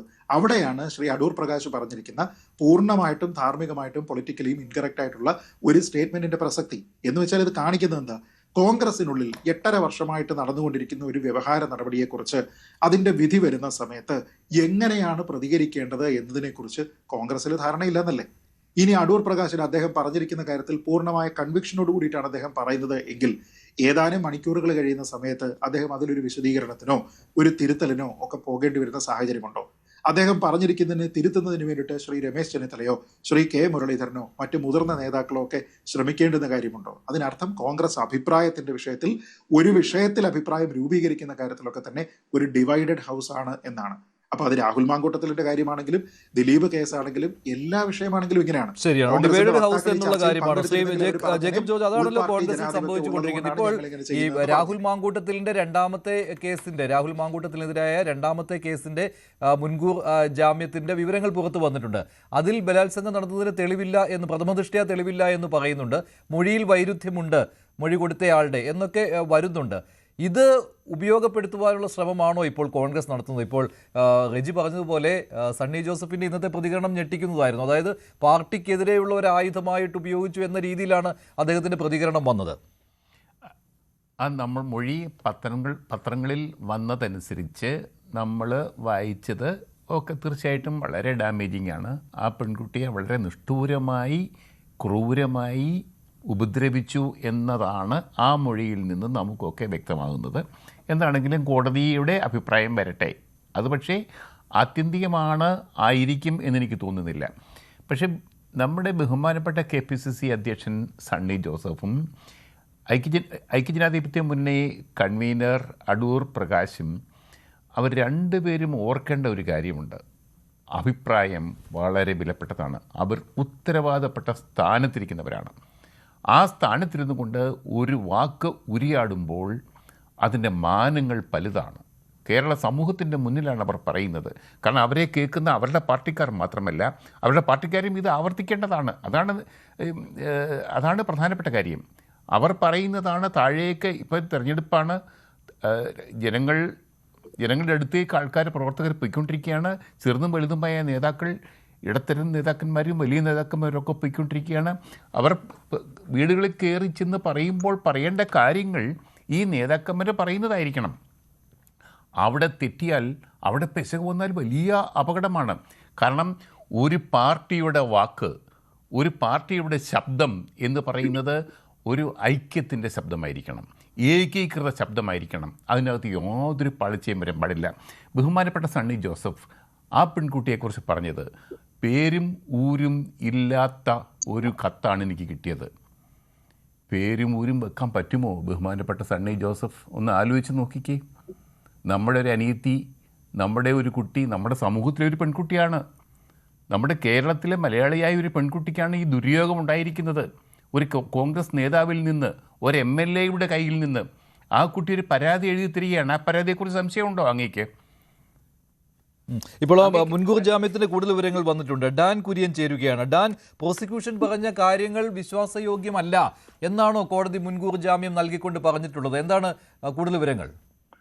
അതിൽ പ്രധാനമായി എടുത്തു പറയുന്ന കാര്യം, പ്രഥമ ദൃഷ്ട്യാ ഈ ബലാത്സംഗ കുറ്റം നടന്നതിന് തെളിവില്ല എന്നതാണ് പ്രധാനപ്പെട്ട ഒരു കാര്യം. അതായത് ഏതാണ്ട് 12 പേജുള്ള വിധിപ്പകർപ്പാണ് ഇപ്പോൾ വന്നിരിക്കുന്നത്. അതിൽ പ്രധാനമായി എടുത്തു പറയുന്ന കാര്യം, ഈ പരാതിയിൽ ഉന്നയിച്ചിരിക്കുന്ന പ്രധാനപ്പെട്ട ആരോപണങ്ങൾക്ക് പ്രഥമ ദൃഷ്ട്യാ കോടതിയുടെ ഭാഗത്ത് തെളിവില്ല, അല്ലെങ്കിൽ പ്രോസിക്യൂഷന് അത്തരം തെളിവുകൾ ഹാജരാക്കാൻ കഴിഞ്ഞിട്ടില്ല എന്നാണ്. അതായത് ഇവർ തമ്മിൽ ബലാത്കാരമായിട്ടാണ് ഈ ശാരീരിക ബന്ധം നടന്നത് എന്ന് വ്യക്തമാക്കുന്ന തെളിവുകൾ മെറിറ്റ് ആയിട്ട് അവിടെ ഹാജരാക്കാൻ കഴിഞ്ഞിട്ടില്ല എന്നാണ് വിധിപ്പകർപ്പിൽ എടുത്തു പറഞ്ഞിരിക്കുന്ന കാര്യം. അതേസമയം നമ്മൾ ഇതിന്റെ ഒരു പശ്ചാത്തലം കൂടി മനസ്സിലാക്കണം. അതായത് 2023 ഈ പരാതിക്ക് അടിസ്ഥാനമായ സംഭവങ്ങൾ ഉണ്ടായിരിക്കുന്നത്. അതുകൊണ്ട് 2 വർഷമായി ഈ കുട്ടി ഇത് പുറത്ത് പറയാതിരുന്നത് ഉൾഭയം മൂലമാണ്. രാഹുൽ മാങ്കൂട്ടത്തിനെ താൻ ഭയക്കുന്നുവെന്ന് ആരോപണം ഉന്നയിക്കുമ്പോൾ ഈ KPCC അധ്യക്ഷൻ അയച്ച പരാതിയിലും പിന്നീട് അന്വേഷണ ഉദ്യോഗസ്ഥയായ ജി പൂങ്കുഴലി നേരിട്ട് ഈ യുവതിയിൽ നിന്ന് മൊഴിയെടുത്തപ്പോൾ ഇവർ ഇതേ കാര്യം തന്നെ ആവർത്തിച്ചിരുന്നു. അതോടൊപ്പം ഈ പരാതിയിൽ പറഞ്ഞിരിക്കുന്ന കാര്യങ്ങളും യുവതി നൽകിയിരിക്കുന്ന മൊഴിയിൽ തമ്മിൽ ചില വ്യത്യാസങ്ങളുണ്ട് എന്നൊരു കാര്യം കൂടി ഈ വിധിയിൽ എടുത്തു പറയുന്നുണ്ട്. മുൻകൂർ ജാമ്യം നൽകിക്കൊണ്ടുള്ള വിധിയിൽ എടുത്തു പറയുന്നുണ്ട്. അതേസമയം ഈ വിധി ഓൺലൈനായി അപ്ലോഡ് ചെയ്യാൻ ബോധപൂർവമായി ഒരു കാലതാമസം നേരിട്ടു എന്നൊരു ആക്ഷേപമാണ് ഇപ്പോൾ പ്രോസിക്യൂഷൻ മുമ്പോട്ട് വെക്കുന്നത്. കാരണം ഈ വിധി പറഞ്ഞ് 1 മണിക്കൂറിനകത്ത് ഓൺലൈനിൽ അപ്ലോഡ് ആക്കേണ്ടതാണ്. അങ്ങനെ ആയിരുന്നെങ്കിൽ ഇന്ന് തന്നെ ഹൈക്കോടതിയിൽ സർക്കാർ അപ്പീലിന് പോകുമായിരുന്നു.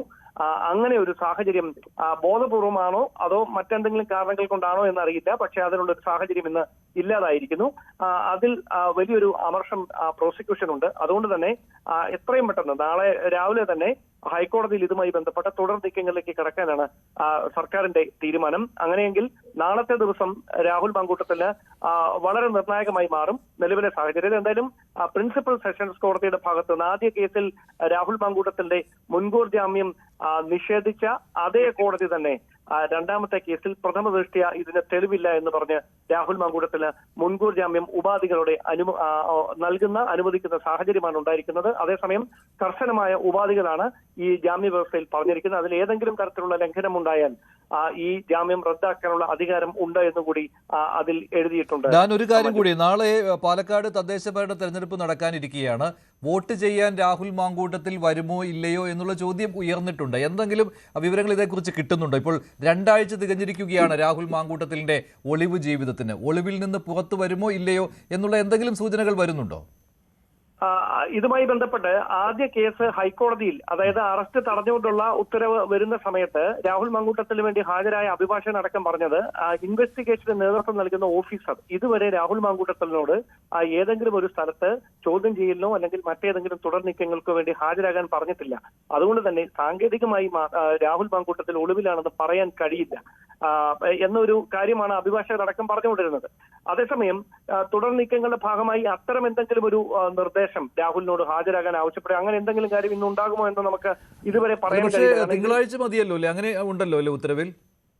അങ്ങനെയല്ല. അതായത് ഇതിൽ നമുക്ക് മനസ്സിലാക്കാൻ കഴിയുന്നത് അന്വേഷണ ഉദ്യോഗസ്ഥർ എപ്പോൾ ആവശ്യപ്പെട്ടാലും എല്ലാ തിങ്കളാഴ്ചയും മസ്റ്റായി ഹാജരാകണം രാവിലെ 10 മണിക്ക്. അതല്ലാതെ അന്വേഷണ ഉദ്യോഗസ്ഥർ എപ്പോൾ ആവശ്യപ്പെട്ടാലും ചോദ്യം ചെയ്യലിന് ഹാജരാകണമെന്ന കൃത്യമായ നിർദ്ദേശം അതിൽ എടുത്തു തന്നെ പറഞ്ഞിട്ടുണ്ട്. കാരണം അന്വേഷണത്തോട് സഹകരിക്കാമെന്ന ഉറപ്പായിരുന്നു പ്രതിഭാഗം കോടതിയിൽ പറഞ്ഞത്. അതുകൂടി പരിഗണിച്ചുകൊണ്ടാണ് ഇങ്ങനെയൊരു ഉത്തരവ് ഇപ്പോൾ ഉണ്ടായിരിക്കുന്നത്. അതേസമയം ഈ രാഹുൽ മാങ്കൂട്ടത്തിൽ എത്തുമെന്ന ഒരു പ്രചാരണം വലിയ തരത്തിൽ ഈ വിധി വന്നതിന് ശേഷം വിവിധ കോണുകളിൽ നിന്ന് നടക്കുന്നുണ്ട്. അത് ഒരുപക്ഷെ ഇതിനോടുള്ള ഒരു പ്രതികരണം മറ്റ് രാഷ്ട്രീയ പാർട്ടികളുടെയും കോൺഗ്രസിന് ഉള്ളിൽ നിന്ന് തന്നെ ഉണ്ടാകുന്ന പ്രതികരണം എന്താകും എന്നറിയാനായി ബോധപൂർവം ചില കേന്ദ്രങ്ങളിൽ നിന്ന് നടക്കുന്നതാണ് എന്ന ചില സൂചനകൾ കൂടി പോലീസിനൊക്കെ ഉണ്ട്. അതേസമയം രാഹുൽ മാങ്കൂട്ടത്തിൽ എത്തിയാൽ വലിയ പ്രതിഷേധങ്ങൾ അവിടെ ഉണ്ടാകുമെന്ന വിലയിരുത്തൽ, വലിയ സുരക്ഷാ ക്രമീകരണങ്ങൾ ഈ രാഹുൽ മാങ്കൂട്ടത്തിൽ വോട്ട് ചെയ്യാൻ എത്താവുന്ന ബൂത്തിലടക്കം വലിയ സുരക്ഷാ ക്രമീകരണങ്ങൾ രാവിലെ മുതൽ ഒരുക്കുമെന്നാണ് പോലീസിൽ നിന്ന് ലഭിക്കുന്ന സൂചനകൾ. ശരി ഡാനാണ് വിവരങ്ങൾ നൽകിയത്. റജി, ഇക്കാര്യത്തിൽ മറ്റൊന്നു കൂടി ഉണ്ട് കേട്ടോ. ചില കോൺഗ്രസ് നേതാക്കൾ ഇന്ന് പറയുന്നുണ്ടായിരുന്നു രാഹുൽ മാങ്കൂട്ടത്തിന് മുൻകൂർ ജാമ്യം കിട്ടാൻ കാരണം സർക്കാരാണെന്ന്, അതായത് പ്രോസിക്യൂഷനാണെന്ന്. പ്രോസിക്യൂഷന്റെ വാദങ്ങൾ ദുർബലമായി പോയി, അതാണ് മുൻകൂർ ജാമ്യം കിട്ടിയതെന്ന്. മറ്റൊരു കാര്യം കൂടിയുണ്ട്, 2 ആഴ്ച രാഹുലിന് ഒളിച്ചിരിക്കാൻ കഴിഞ്ഞതും കേരള പോലീസ് പിടിക്കാത്തത് കൊണ്ടാണ് എന്നുള്ള കാര്യം കൂടി കഴിഞ്ഞ ദിവസങ്ങളിൽ വിമർശനമായി വന്നതാണ് കേട്ടോ. കാരണം ഈ വിഷയം വലിച്ചു നീട്ടി തദ്ദേശ ഭരണ തെരഞ്ഞെടുപ്പിൽ നേട്ടമുണ്ടാക്കുവാനുള്ള ശ്രമം നടത്തിയിരുന്നു LDF എന്നാണ്. അതായത് ഈ വിവേകമുള്ളവരുടെ മുമ്പിൽ ചില ദുർബലമായ വാദങ്ങൾ ഉന്നയിച്ചിരിക്കുന്നു. അത്തരം ദൗർബല്യമുള്ള അല്ലെങ്കിൽ ദുർബലമായ വാദത്തിന്റെ ഏറ്റവും വലിയ ഉദാഹരണം ഇത് കേൾക്കുന്ന ഇവർ പറയുന്ന വാക്കുകൾ കേൾക്കുന്ന ഒരു കേരളത്തിലെ ജനതകളല്ലേ. രാഹുൽ മാങ്കൂട്ടത്തിനെ ഈ ബലാത്സംഗത്തിന് പ്രേരിപ്പിച്ചത് ഇടതുപക്ഷ ഗവൺമെന്റാണെന്ന് പറയുന്നത് മഹാഭാഗ്യം. അവരതിനും മടിക്കുന്നില്ല. ഞാൻ നിങ്ങളുടെ ഒരു ഉദാഹരണം പറയാം. നമ്മുടെ നിയമവ്യവസ്ഥയുടെ ദൗർബല്യം അല്ലെങ്കിൽ അയാൾ എവിടെ കിടന്നായിരുന്നു. ഞാൻ ഒരൊറ്റ ഉദാഹരണം പറയാം, പക്ഷെ അത് അറിയാത്ത മലയാളികൾ കുറവായിരിക്കാം. നമ്മുടെ സാക്ഷാൽ ഗാനഗന്ധർവന്റെ ഭാര്യ സഹോദരിയുടെ മകൻ, ആ പയ്യന്റെ പേര് ആനന്ദ് എന്ന, അയാൾ ഫാഷൻ ഡിസൈനറായിരുന്നു. അമേരിക്കയിലെ നമ്പർ 1 ആയിട്ട് ഉയരുമ്പോൾ അദ്ദേഹത്തിന്റെ പേരിൽ ഒരു 3 ഇറ്റാലിയൻ മോഡൽസ്, ഇറ്റാലിയൻ മാഫിയാണല്ലോ ഫാഷനിൽ ലോകത്തിലെ ഏറ്റവും കൂടുതൽ മാഫിയ പ്രവർത്തനം നമ്പർ 1 ഇൻ ദിസ് വേൾഡ്. അവര് ഇയാളെ വീഴ്ത്താൻ വേണ്ടിയിട്ട് 3 മോഡലുകൾ, വനിതാ മോഡലുകൾ അദ്ദേഹത്തിന് തുറിച്ചു നോക്കി നമ്മൾ പരാതി കൊടുത്തു. നിങ്ങൾക്കറിയോ, ആ മനുഷ്യൻ, യുവാവായ ചെറുപ്പക്കാരൻ, കഴിഞ്ഞ 10 വർഷമായിട്ട് മരണം വരെ ജയിലിലാണ്. ന്യൂയോർക്കിൽ സമീപം സെൻട്രൽ ജയിലിൽ മരണം വരെ അയാൾക്ക് പരാതി പോലും കിട്ടുന്നില്ല. അയാൾക്ക് അനുകൂലമായിട്ട് മലയാളി സംഘടനകളൊക്കെ ഒരുപാട് നിയമയുദ്ധങ്ങൾ നടത്തി. അയാളുടെ അമ്മയെ ഞാൻ ഇന്റർവ്യൂ ചെയ്താണ്. അമേരിക്കയിലെ ആൻസ്ലോട്ട് എന്ന് പറഞ്ഞ പത്രത്തിൽ മലയാളികളെ ഒരുമിപ്പിക്കുന്നു എന്നുള്ള ആവശ്യം എന്നോട് ഉന്നയിച്ചപ്പോൾ ഞാൻ അവരെ ഇന്റർവ്യൂ ചെയ്താണ്, അദ്ദേഹത്തിന്റെ അമ്മയെ. എന്നിട്ട് പോലും ഒരു ജാമ്യമില്ല. അതേസമയം നമ്മുടെ നാട്ടിലോ ഏത് ഉന്നതനും പണം ഉണ്ടെങ്കിൽ, സാമ്പത്തികം ഉണ്ടെങ്കിൽ, നല്ല അഭിഭാഷകരെ വെച്ചാൽ നിസ്സാരമായിട്ട് ഏത് സ്ത്രീയെ പീഡിപ്പിച്ച് കൊന്നാൽ പോലും ജാമ്യം കിട്ടുന്നുള്ള. അത് നമ്മുടെ കോടതിയെ പഠിച്ചിട്ട് ഒരു കാര്യമില്ല. ഇവിടെ പോലീസിനെ വേണമെങ്കിൽ പഴിക്കാം. കാരണം ആദ്യ ദിവസം തന്നെ രാഹുൽ മാങ്കൂട്ടത്തിലിനെ അറസ്റ്റ് ചെയ്യാമായിരുന്നു. രാഹുൽ മാങ്കൂട്ടത്തിലിന് പാലക്കാട് നിന്ന് രക്ഷപ്പെടാൻ കഴിയുമായിരുന്നില്ല. കാരണം മുഖ്യമന്ത്രിക്ക് യുവതി പരാതി കൊടുക്കും എന്നുള്ള കാര്യം എന്തായാലും അറിയാമായിരുന്നുവല്ലോ. കാരണം മുൻകൂർ അനുവാദം ചോദിച്ചിട്ടാണ് മുഖ്യമന്ത്രിയുടെ ഓഫീസിലേക്ക് വന്നത്. അപ്പോൾ ആ സമയത്ത് തന്നെ ബ്ലോക്ക് ചെയ്യാമായിരുന്നു. പോലീസിന് അറിയാമായിരുന്നു എവിടെയായിരുന്നു എന്ന്. പക്ഷേ രക്ഷപ്പെടാൻ സഹായിച്ചു ആദ്യ ദിവസം തന്നെ. പിന്നെ മുൻകൂർ ജാമ്യാപേക്ഷ മൂവ് ചെയ്യാൻ സഹായിച്ചു. ആദ്യം മുൻകൂർ ജാമ്യാപേക്ഷ തള്ളിയിട്ടും അറസ്റ്റ് ചെയ്യാൻ കഴിഞ്ഞില്ല. പിന്നെ ഹൈക്കോടതിയിൽ എത്തിയപ്പോഴാണല്ലോ മുൻകൂർ ജാമ്യം കിട്ടിയത്, അറസ്റ്റ് ചെയ്യരുത് എന്ന് ഹൈക്കോടതി പറഞ്ഞത്. അതുവരെ സമയമുണ്ടായിരുന്നു. അപ്പോൾ 2ാമത്തെ പരാതി വന്നിരുന്നു, FIR ഇട്ടിരുന്നു, മൊഴി വന്നിരുന്നു. അപ്പോൾ അറസ്റ്റ് ചെയ്യാൻ തടസ്സമില്ലായിരുന്നു. പക്ഷെ അപ്പോഴും പോയി. അല്ല മഞ്ജുഷേ, അതിനകത്ത് ഒറ്റ മറുപടി ഉണ്ട്. കാരണം ഈ കോൺഗ്രസ് പറഞ്ഞ രാഷ്ട്രീയ പ്രസ്ഥാനത്തിന്റെ ആ പ്രസ്ഥാനം തന്നെ ഭരിക്കുന്നതാണ് കർണാടകയിലെ സർക്കാർ. കർണാടകയിലെ പല രീതിയിൽ ഇത്തരം കുറ്റകൃത്യങ്ങൾക്ക് ജയിലിൽ കിടന്ന ഒരു വിദ്വാന്റെ എസ്റ്റേറ്റിലാണ് ഇയാൾ സംരക്ഷിച്ചിരിക്കണമെന്നാ പറഞ്ഞത്. പോലീസിന് സപ്പോർട്ടുണ്ട്. അപ്പൊ പിന്നെ കേരള പോലീസ് അയാളെ കണ്ടിട്ട് അയാളെ അറസ്റ്റ് ചെയ്യാൻ പാടില്ല എന്ന് പറയാനത് നിങ്ങൾ നിശ്ചിത വിമർശനത്തിലേക്ക് ഇത് കൊണ്ടുപോകേണ്ട കാര്യമില്ല. ഇവിടെ അതല്ലല്ലോ പ്രാധാന്യം. ഇവിടെ ഈ കോൺഗ്രസ് പാർട്ടി ഈ വിഷയത്തിനെടുത്ത് നിലപാടല്ലേ നമ്മുടെ ഒരു ചർച്ചാ വിഷയം. അതല്ലേ കേരളം ചർച്ച ചെയ്യപ്പെടുന്നത്. ഇപ്പൊ ഞാനൊരു ഉദാഹരണം പറയാം. അതായത് ഈ കോൺഗ്രസ് പാർട്ടിയുടെ ഒരു ഏകീകൃതമായ ഒരു രൂപമുണ്ടോ? ഒരു യൂണിഫോമിറ്റി ആ പാർട്ടിക്കുണ്ടോ? ഇല്ല. അങ്ങനെ ഉണ്ടായിരുന്നുവെങ്കിൽ അടൂർ പ്രകാശിനെ ഈ പറയുന്ന AI ആണെന്നും പറഞ്ഞുകൊണ്ട് ആക്ഷേപിച്ചപ്പോൾ അയാളെ ആ സ്ഥാനത്ത് മാറ്റി നിർത്താൻ പാടില്ലായിരുന്നു. വേറെ ഏതെങ്കിലും CPM ആണെങ്കിൽ അന്നേരം മാറ്റി നിർത്തുമല്ലോ. മാറ്റി നിർത്തിയ കഥകൾ ഞാൻ നിങ്ങൾ പറയാൻ നിഷേധിക്കും, ഞാൻ അങ്ങോട്ട് പറയാം. അത് തോന്നിവാസങ്ങൾ എന്തും വായിൽ വന്നാൽ വിളിച്ചു പറയാവുന്ന ഒരു പാർട്ടിയാണ് ഈ പറയുന്നത്. അതിനൊരു ഒറ്റ ഉദാഹരണം പറഞ്ഞു, ഞെട്ടുന്നൊന്നും വേണ്ട. ഇവിടെ മാധ്യമങ്ങൾ റിപ്പോർട്ട് ചെയ്ത ഈ മനുഷ്യനെ വിമർശിച്ച കേരളത്തിലെ ഒരു പ്രമുഖനായ രാഷ്ട്രീയ നേതാവ്, അത് ഇദ്ദേഹത്തിനെ ഊട്ടി വളർത്തിയ ഒരാളാണോ, ഇദ്ദേഹത്തിന് ഇന്ത്യയിലെ 2ാം സ്ഥാനക്കാരനാണെന്നുള്ളതും നമുക്ക് ഊഹിക്കാവുന്നതുള്ളൂ. അയാൾ പറഞ്ഞാ ഈ കാര്യത്തിൽ എന്നെ വിമർശിക്കുന്ന ആ നേതാവിന് എന്നെ വിമർശിക്കാനുള്ള യോഗ്യതയുണ്ടെന്ന് അയാൾ ചിന്തിക്കണം. അയാളുടെ ചില കാര്യങ്ങൾ ഞാൻ പുറത്തു വിട്ടാൽ അയാൾക്ക് രാഷ്ട്രീയം അവസാനിപ്പിക്കേണ്ടവരെന്ന് പറഞ്ഞ് സ്വന്തം നേതാവിനെ കുറിച്ച് കഴിഞ്ഞ 2 ആഴ്ച മുമ്പ് അയാൾ പറഞ്ഞതാ. അയാൾ ഒളിവിൽ പോകുന്നതിന് മുമ്പ് ഇങ്ങനെ പറയാൻ ചങ്കൂറ്റുള്ള ഏതെങ്കിലും ഒരു രാഷ്ട്രീയ പ്രസ്ഥാനം ഈ രാജ്യത്തുണ്ടോ? ഒന്ന് ആലോചിച്ച് നോക്കൂ. അയാൾ പരസ്യമായിട്ട് മാധ്യമങ്ങളോട് പറഞ്ഞ, അല്ലാതെ അയാൾ സ്റ്റേറ്റ്മെന്റ് ഒന്നും അല്ല, ലൈവായിട്ട്. അങ്ങനെ ഒരു രാഷ്ട്രീയ പ്രസ്ഥാനമായിട്ടാണ് ഈ കോൺഗ്രസ് അധപ്പതിച്ചിരിക്കുന്നത്. അതാ ഞാൻ പറഞ്ഞത്, KPCC പ്രസിഡന്റ് പറയുന്ന വാക്കുകളെ നിഷേധിക്കാൻ സാധാരണക്കാരല്ല, അല്ലെങ്കിൽ KPCCയുടെ ഔദ്യോഗിക ഭാരവാഹിത്വം പോലും ഇല്ലാത്ത K മുരളീധരനെ ഒരാൾ രംഗത്ത് വരേണ്ട വരുന്നു. അവർ VD സതീശനെ പോലെ ഒരാൾ മൂട്ടി വളർത്തിയിട്ട് അവസാനം തള്ളി പറയേണ്ട വരുന്നു. അതുപോലെ തന്നെ KC വേണുഗോപാൽ എന്ന് പറയുന്ന മനുഷ്യന്റെ കീഴിലുള്ള ഷാഫി പറമ്പിലും ഗാംഗുമാണ് ഇയാളെ വളർത്തിക്കൊണ്ട് വന്നുള്ള ഒരു ആരോപണങ്ങൾ ഉള്ളപ്പോൾ അദ്ദേഹത്തിന് പോലും ലാസ്റ്റ് തള്ളി പറയേണ്ട വന്നു. അപ്പോഴാണ് ഈ പറഞ്ഞ നേരത്തെ പറഞ്ഞ സ്റ്റേറ്റ്മെന്റുമായിട്ട് അയാൾ മാധ്യമങ്ങളെ കണ്ടത്. പക്ഷേ ഇത് വാസ്തവ വിരുദ്ധമായ കാര്യമൊന്നും അല്ലല്ലോ പറയുന്നത്. കേരള പോലീസ് ശ്രമിച്ചിരുന്നുവെങ്കിൽ വേണമെങ്കിൽ രാഹുൽ മാങ്കൂട്ടത്തിലിനെ അറസ്റ്റ് ചെയ്യാമായിരുന്നു. ഇത് രക്ഷപ്പെടാൻ വഴിയൊരുക്കി. അതോടൊപ്പം തന്നെ മുൻകൂർ ജാമ്യാപേക്ഷ പരിഗണിക്കുന്നതുവരെ കാത്തിരുന്നു. ഒടുവിൽ മുൻകൂർ ജാമ്യവും കിട്ടി. ഇതിപ്പോൾ ഈ തദ്ദേശ ഭരണ തെരഞ്ഞെടുപ്പ് സമയത്ത് ഉപയോഗപ്പെടുത്തുവാനുള്ള ശ്രമമല്ല എന്ന് പറയുവാൻ സാധിക്കില്ലല്ലോ. അല്ല, പൊളിറ്റിക്കലി നമ്മളിപ്പം രാഷ്ട്രീയമായിട്ട് ചിന്തിച്ചോളൂ. LDFനെ സംബന്ധിച്ചിടത്തോളം ഏറ്റവും അഡ്വാൻറ്റേജസ് ആകുന്ന പൊസിഷൻ എപ്പോഴാണ്? ഒരു തെരഞ്ഞെടുപ്പ് മുന്നിൽ നിൽക്കുന്ന സമയത്ത് ഒരു ആരോപണം നേരിട്ടിരിക്കുന്ന, ജാമ്യം നിഷേധിക്കപ്പെട്ടിരിക്കുന്ന പ്രതിപക്ഷ MLA, അദ്ദേഹത്തിന് വലിയ ഗ്രൗണ്ട് സപ്പോർട്ട് ഉണ്ട് എന്നുള്ളത് നമുക്കറിയാം. അങ്ങനെയുള്ള ഒരു വ്യക്തിയെ അറസ്റ്റ് ചെയ്ത് അയാൾക്ക് ഒരു സഹതാപ തരംഗം അയാളുടെ ആൾക്കാരിൽ നിന്ന് സോഷ്യൽ മീഡിയ വഴി പ്രചരിപ്പിച്ച് അത് നെഗറ്റീവായിട്ട് ഭവിക്കണോ, അതോ അയാൾ നോക്കൂ ഇവിടുത്തെ നിയമവ്യവസ്ഥയെ മുഴുവൻ വെല്ലുവിളിച്ച് മുൻകൂർ ജാമ്യം നിഷേധിക്കപ്പെട്ട സാഹചര്യത്തിലും കീഴടങ്ങാൻ തയ്യാറാകാതെ അയാൾ ഇതാ ഇവിടെ ഒരു കൊടും ക്രിമിനലിനെ പോലെ അയാൾ ഒളിവിൽ കഴിയുന്നു എന്ന രീതിയിലത്തേക്കുള്ള ഒരു നറേറ്റീവാണോ LDFനെ ഹെൽപ്പ് ചെയ്യുക എന്ന് ചോദിച്ചാൽ നിശ്ചയമായിട്ടും പറയാം രണ്ടാമത്തേതാണ്. അപ്പം അങ്ങനെ നോക്കിയാൽ പൊളിറ്റിക്കലി അവരെ സംബന്ധിച്ചിടത്തോളം അത് രാഹുൽ മാങ്കൂട്ടത്തിലിനെ അറസ്റ്റ് ചെയ്യാതിരിക്കുക എന്നുള്ളതാണ് കുറച്ചുകൂടി നല്ലത്. രണ്ടാമത്, രാഹുൽ മാങ്കൂട്ടത്തിലിനെ അറസ്റ്റ് ചെയ്യേണ്ട, പോലീസിനെ അയക്കേണ്ട എന്ന് കരുതി വെറുതെ ഇരുന്നിട്ടില്ല. പല സംഘങ്ങളായിട്ട് പോലീസിനെ തിരിച്ച് ഇവർ പല സ്ഥലങ്ങളിലും രാഹുൽ പോകാൻ സാധ്യതയുള്ള സ്ഥലങ്ങൾ എവിടെയൊക്കെയാണോ അവിടെ എല്ലാം തന്നെ പോവുകയും ചെയ്തു.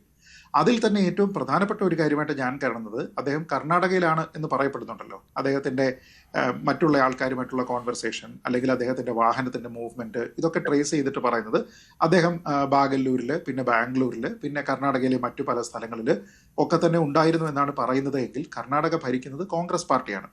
അപ്പോൾ അവിടേക്ക് കേരള പോലീസിൻ്റെ ആൾക്കാർ പോവുകയാണെങ്കിൽ അവിടെ നിന്ന് പ്രാദേശികമായിട്ടുള്ള ലോക്കൽ പോലീസിൻ്റെ സപ്പോർട്ട് കൂടി അവർക്ക് ആവശ്യമായിട്ട് വരുന്ന ഒരു സാഹചര്യമുണ്ട്. അങ്ങനെയുള്ള ഒരു സമയത്ത് ഇവിടെയുള്ള ഏതെങ്കിലും കോൺഗ്രസ് നേതാക്കളുടെ സ്വാധീനം ഉപയോഗിച്ചുകൊണ്ട് രാഹുൽ മാങ്കൂട്ടത്തിലേക്ക് ഈ പോലീസ് എത്താതിരിക്കാൻ, കേരള പോലീസ് എത്താതിരിക്കാൻ ഒരു ശ്രമം ഉണ്ടായി എന്ന് ആരെങ്കിലും ആരോപിച്ചു കഴിഞ്ഞാൽ കോൺഗ്രസിന് എന്ത് മറുപടി പറയാൻ കഴിയും എന്നുള്ളൊരു പ്രശ്നമുണ്ട്. ഞാനിത് പറയുന്നതിൻ്റെ കാരണം, മുമ്പ് നമുക്കറിയാം നമ്മുടെ നാട്ടിൽ നിന്നുള്ള അർജുൻ എന്ന് പറയുന്ന ലോറി ഡ്രൈവർ ഈ ലോറിയുമായിട്ട് പോയിട്ട് കർണാടകയിൽ വെച്ചിട്ട് ഷിരൂരിൽ ഒരു അപകടമുണ്ടാകുന്നു, ഒരു പ്രശ്നമുണ്ടാകുന്നു, രക്ഷാപ്രവർത്തനം അടിയന്തരമായി ഏകോപിപ്പിക്കണം എന്ന് പറഞ്ഞുകൊണ്ട് ശ്രീ KC വേണുഗോപാൽ കർണാടക മുഖ്യമന്ത്രിയുമായി കോർഡിനേറ്റ് ചെയ്തതിൻ്റെ ഫലമായിട്ടാണ് അവിടെ പോലീസിൻ്റെയും സംവിധാനത്തിൻ്റെയും അടിയന്തരമായിട്ടുള്ള ഇടപെടൽ ഉണ്ടായത് എന്ന് ഇന്നും പറയുന്ന ആൾക്കാരാണല്ലോ കോൺഗ്രസ്സുകാർ.